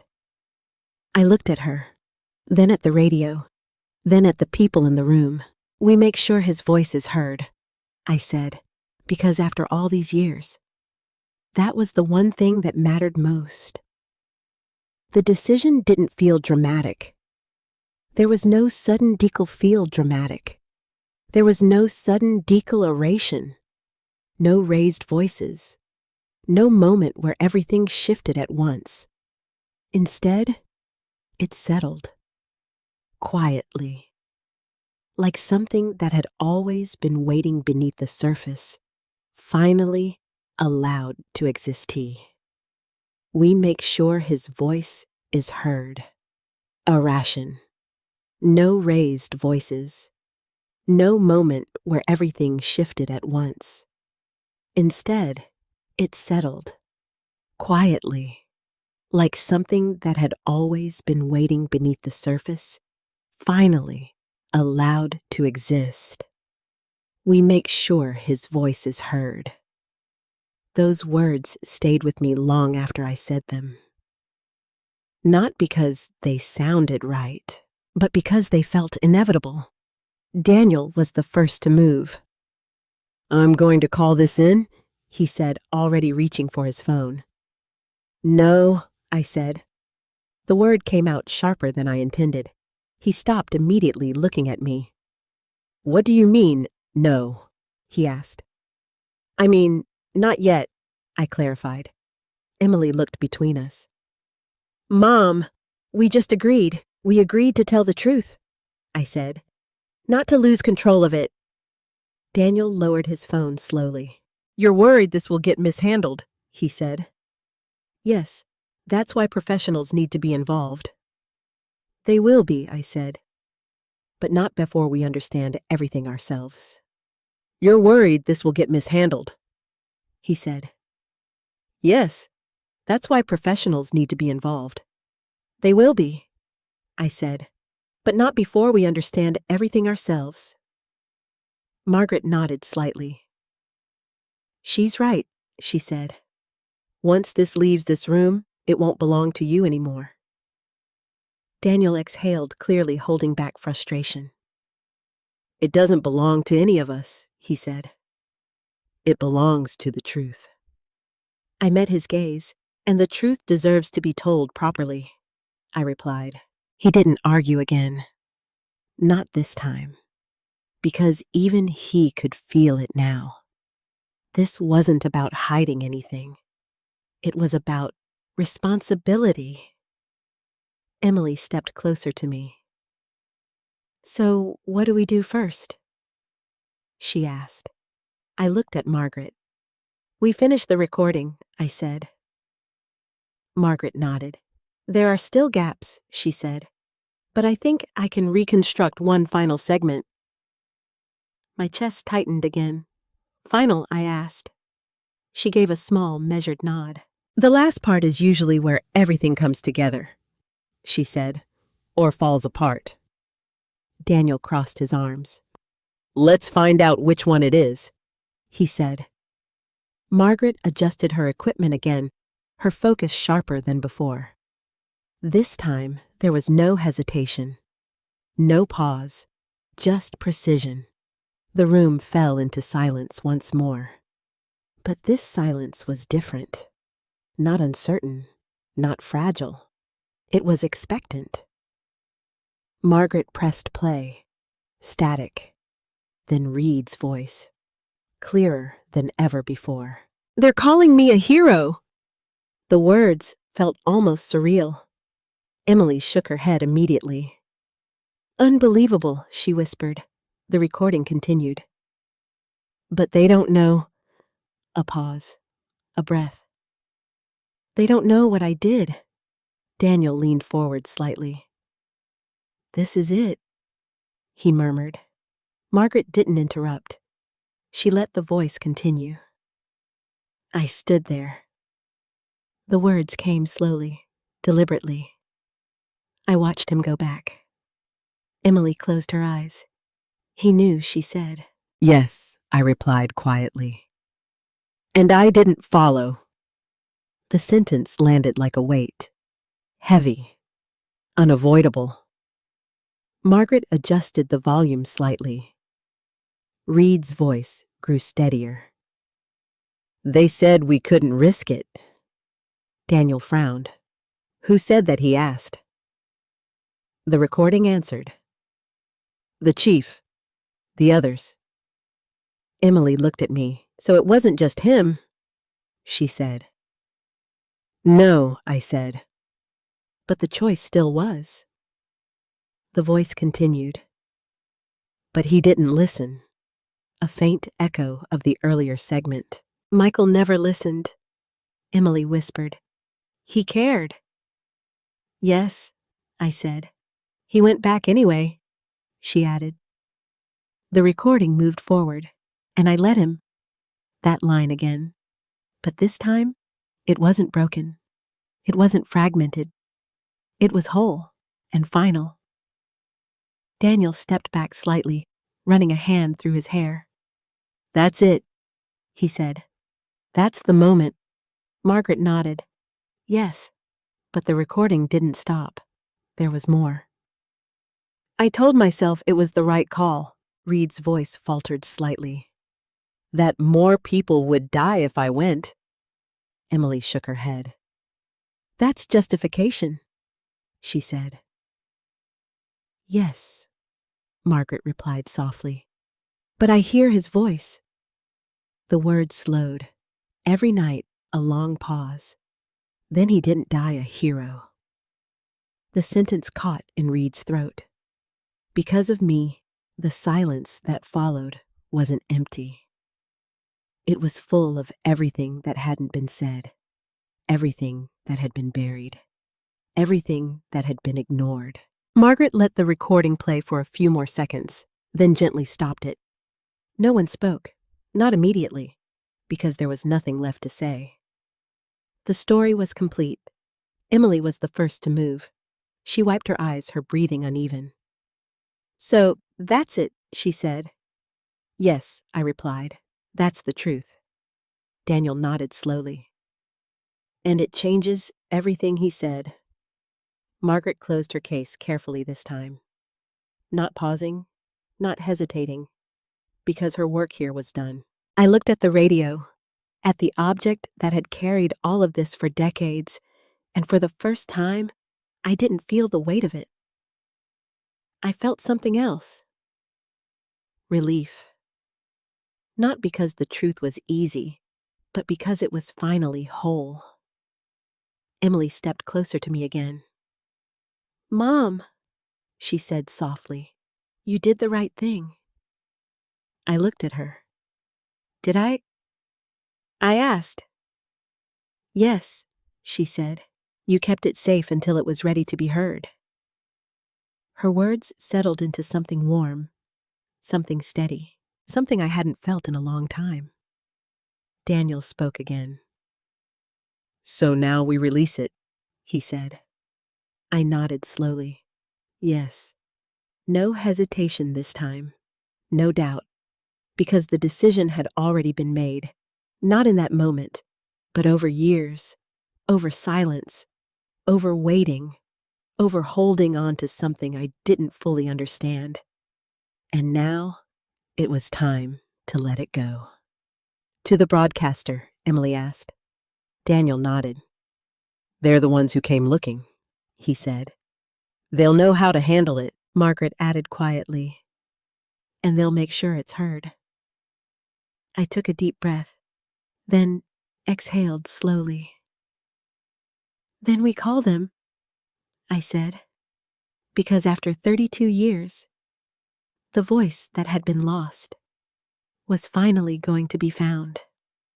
The call to the national broadcaster didn't happen right away, not because we were unsure anymore, but because for the first time, we understood what we were about to release into the world.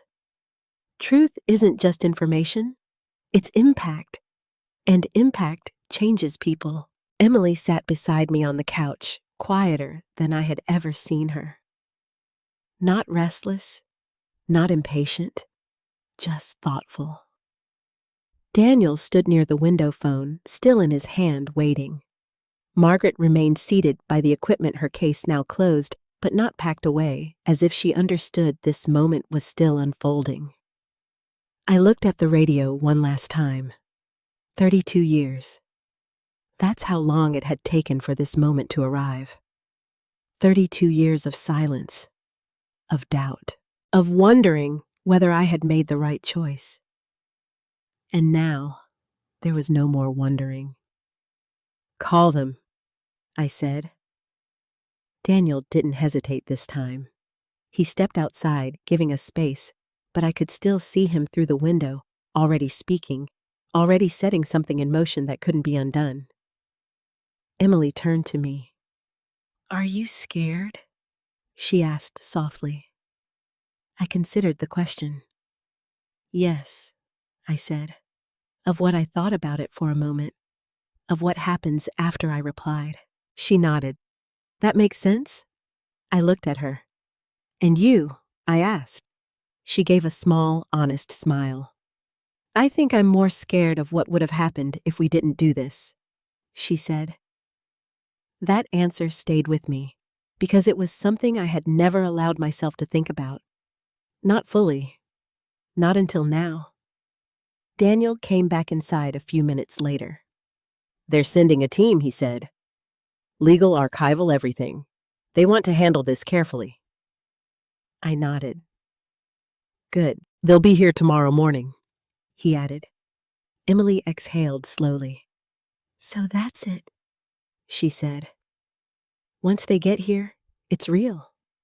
"It's already real," Margaret said quietly. Emily looked at her. "I know," she said. "I just mean public." Margaret nodded.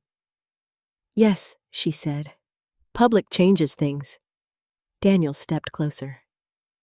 "They're also going to start researching Carter immediately," he said. "Records family, anything they can find." I felt something shift inside me. "For him," I said. "Yes," Daniel replied. Emily looked at me. "You gave him back his voice," she said. I shook my head gently. "No," I said. "He never lost it." She frowned slightly. "Then what did he lose?" I looked at the radio again. "People just stopped listening," I said.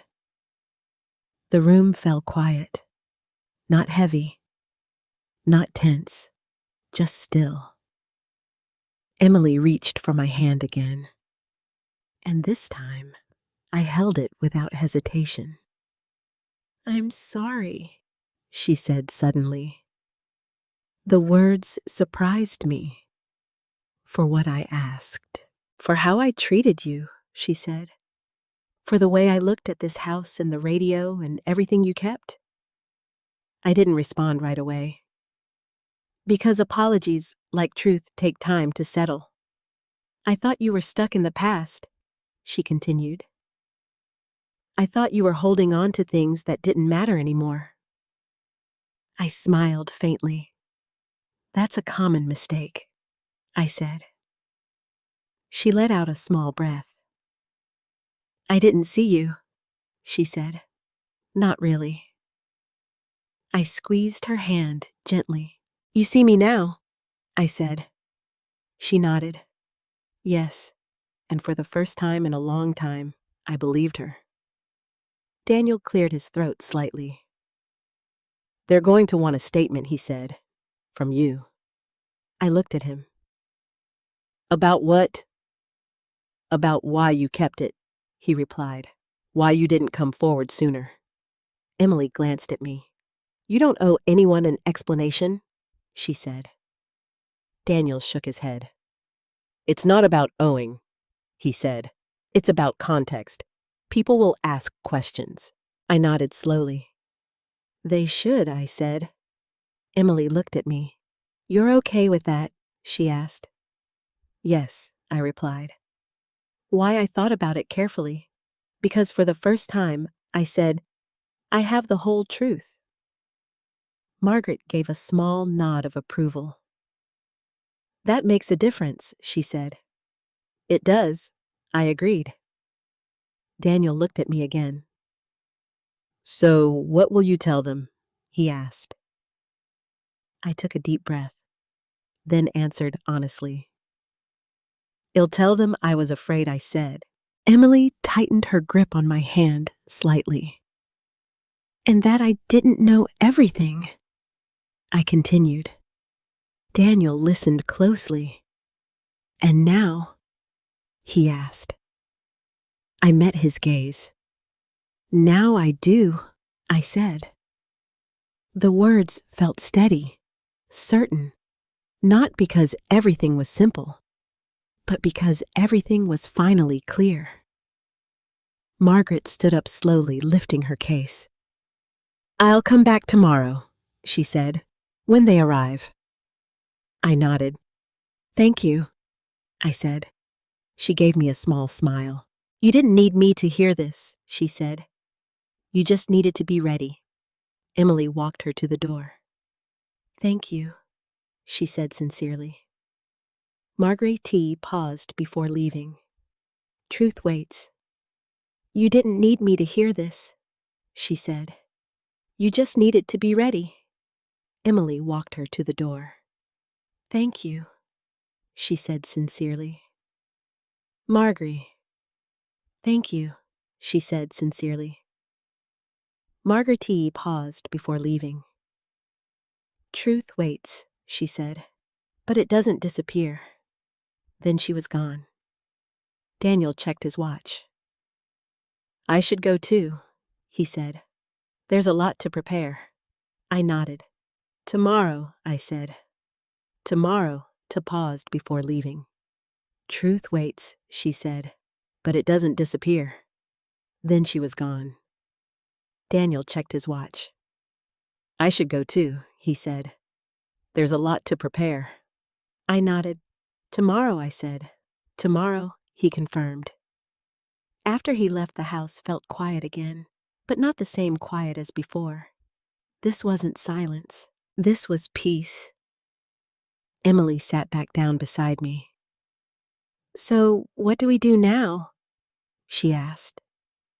I looked around the room, at the walls that had held my past, at the objects that had carried my memories, at the radio that had changed everything. "We wait," I said. "For what?" "For the world to catch up," I replied.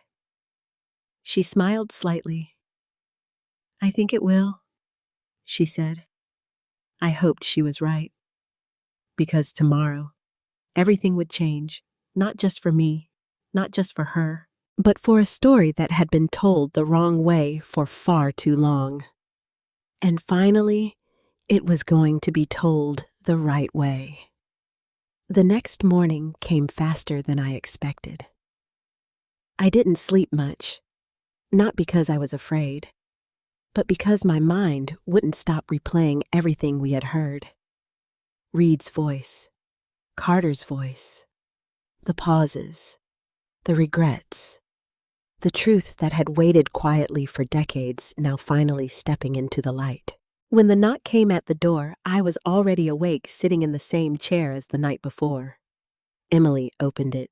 3 people stepped inside. Professional, calm, respectful, not rushed. That mattered to me more than anything. Daniel stood beside them, already in conversation, already guiding them toward the living room where everything had happened. "This is her," he said, gesturing toward me. I stood slowly. For a moment, no one spoke. Because this wasn't just a meeting. It was the beginning of something much larger. "Mrs. Thornton," one of them said gently, "thank you for trusting us with this." I nodded. "It's not about trust," I replied. "It's about getting it right." He gave a small, understanding smile. "That's exactly what we intend to do." Margaret arrived shortly after setting up her equipment again with quiet efficiency. The radio was placed at the center of the table, not as an object anymore, but as something closer to evidence, to history, to truth. They listened, carefully. No interruptions, no reactions, just attention. And when the final recording ended, the room remained silent for a long moment, not out of uncertainty, but out of respect. One of them finally spoke. "This will change everything," he said. I had heard that phrase before, but this time it felt different. Not like a warning, like a responsibility. Emily stood beside me, her presence steady, no longer restless or distant. Daniel remained near the table, focused, but quieter than before. Margaret simply watched, as if she had already stepped back, knowing her role was complete. "What happens now?" Daniel remained near the table, focused, but quieter than before. Margaret simply watched, as if she had already stepped back, knowing her role was complete. "What happens now?" I asked. The man looked at me.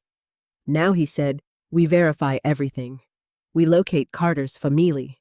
We prepare the full broadcast." Her role was complete. "What happens now?" I asked. The man looked at me. "Now," he said, "we verify everything. We locate Carter's family. We prepare the full broadcast." Emily tightened her grip on my arm slightly. "And Reed?" she asked. The man hesitated. "His story will be corrected," he said carefully. "Corrected, not erased." That mattered, because truth isn't about destroying. It's about restoring. I looked at the radio again, for the last time, as something hidden. "You'll take it?" I asked. "Yes," he said. "We'll preserve it properly, digitize it, archive it." I nodded. Because it no longer needed to stay with me. It had done its job. After all these years, it was finally free to be heard. Emily walked them to the door. Daniel followed, already discussing next steps, timelines, responsibilities. Margaret paused beside me before leaving. "You did the hardest part," she said quietly. "What was that?" I asked. She smiled faintly. "You listened," she said. Then she was gone. The house felt empty again, but not in the same way as before. This wasn't emptiness. This was release. Emily returned to the living room and sat beside me. We didn't speak right away. We didn't need to, because some moments don't require words. "They're going to say your name," she said eventually. I looked at her. "Why?" "Because you kept it," she said. "Because you protected it." I shook my head gently. "That's not what matters," I gently. "That's not what matters," I said. "What does?" she asked. I looked out the window, at the quiet street, at the ordinary world that had no idea what was about to change. "That his finale heard," I said. She nodded. "Yes, Aid." "What does?" she asked. I looked out the window, at the quiet street, at the ordinary world that had no idea what was about to change. "That he's finally heard," I said. She nodded. "Yes," she said. "That's what matters." Days passed, then a week, and then the broadcast. We watched it together, not as something distant, but as something personal. The story unfolded exactly as it should have. Carefully, respectfully, completely. They played the recordings, Reed's voice, Carter's voice, side by side, not competing, not conflicting, but completing each other. For the first time, the full truth existed in one place. Carter's name was spoken clearly, repeated, remembered. His family was found, his story was told, and Reed was no longer just a hero. He was a man, a flawed one, a human one, someone who made a choice, someone who lived with it, and finally, someone whose truth had been heard. Emily sat beside me the entire time, quiet, focused, present. When it ended, she didn't speak. She just reached for my hand, and I held it. Not out of habit, not out of need, but because we understood something now that we hadn't before. Time passed, life continued, but something had changed, not just in the world, in us. Emily visited more often. She stayed longer. She listened more. Not just to stories, but to silence too, because she had learned something that couldn't be taught, only experienced. One afternoon, she looked at me and said, "I think I finally understand why you kept it." I smiled softly. "Why?" I asked. "Because you knew it wasn't finished yet," she said. I nodded. "Yes." "And now it is," she added. I looked around the room, at the space where the radio used to sit, at the absence that no longer felt heavy. "No," I said gently, "it's not finished." She frowned slightly. "What do you mean?" I looked at her. "It's been told," I said. "That's different." She thought about that for a moment, then nodded. "I see," she said, and I knew she did, because stories don't end when they're told. They live on, in people, in memory, in truth, and sometimes they just need someone willing to listen. For most of my life, I believed that keeping something hidden was the same as protecting it. I told myself that silence could be a form of care, that waiting was the responsible choice, that truth needed the right moment to surface. But what I learned is far more complicated. Truth does not disappear when we ignore it. It waits. It gathers weight. And over time, it becomes something heavier than we expect. Sometimes we stay silent, not because we are protecting others, but because we are afraid of what that truth might change. I was afraid of breaking a story people believed in, afraid of hurting those who had built their lives around it, afraid of facing the possibility that I did not understand everything as clearly as I thought I did. And yet, holding on to that silence also meant holding back someone else's voice, a voice that deserved to be heard. What I learned is this truth is not about choosing sides. It is about allowing the full story to exist. It is about making space for complexity, for imperfection, for humanity. Reed was not just a hero, and he was not just a man who made a mistake. Carter was not just a forgotten name. He was a person who acted, who tried, who mattered, and it took time for that balance to be seen. There is also something else I came to understand. The people closest to us do not always see us clearly. They carry their own assumptions, their own frustrations, their own distance. But when truth enters a space, it does not just change history. It changes relationships. It opens doors that have been closed for years. If you are holding on to something today, something that feels too heavy to share or too complicated to explain, I want you to ask yourself one question.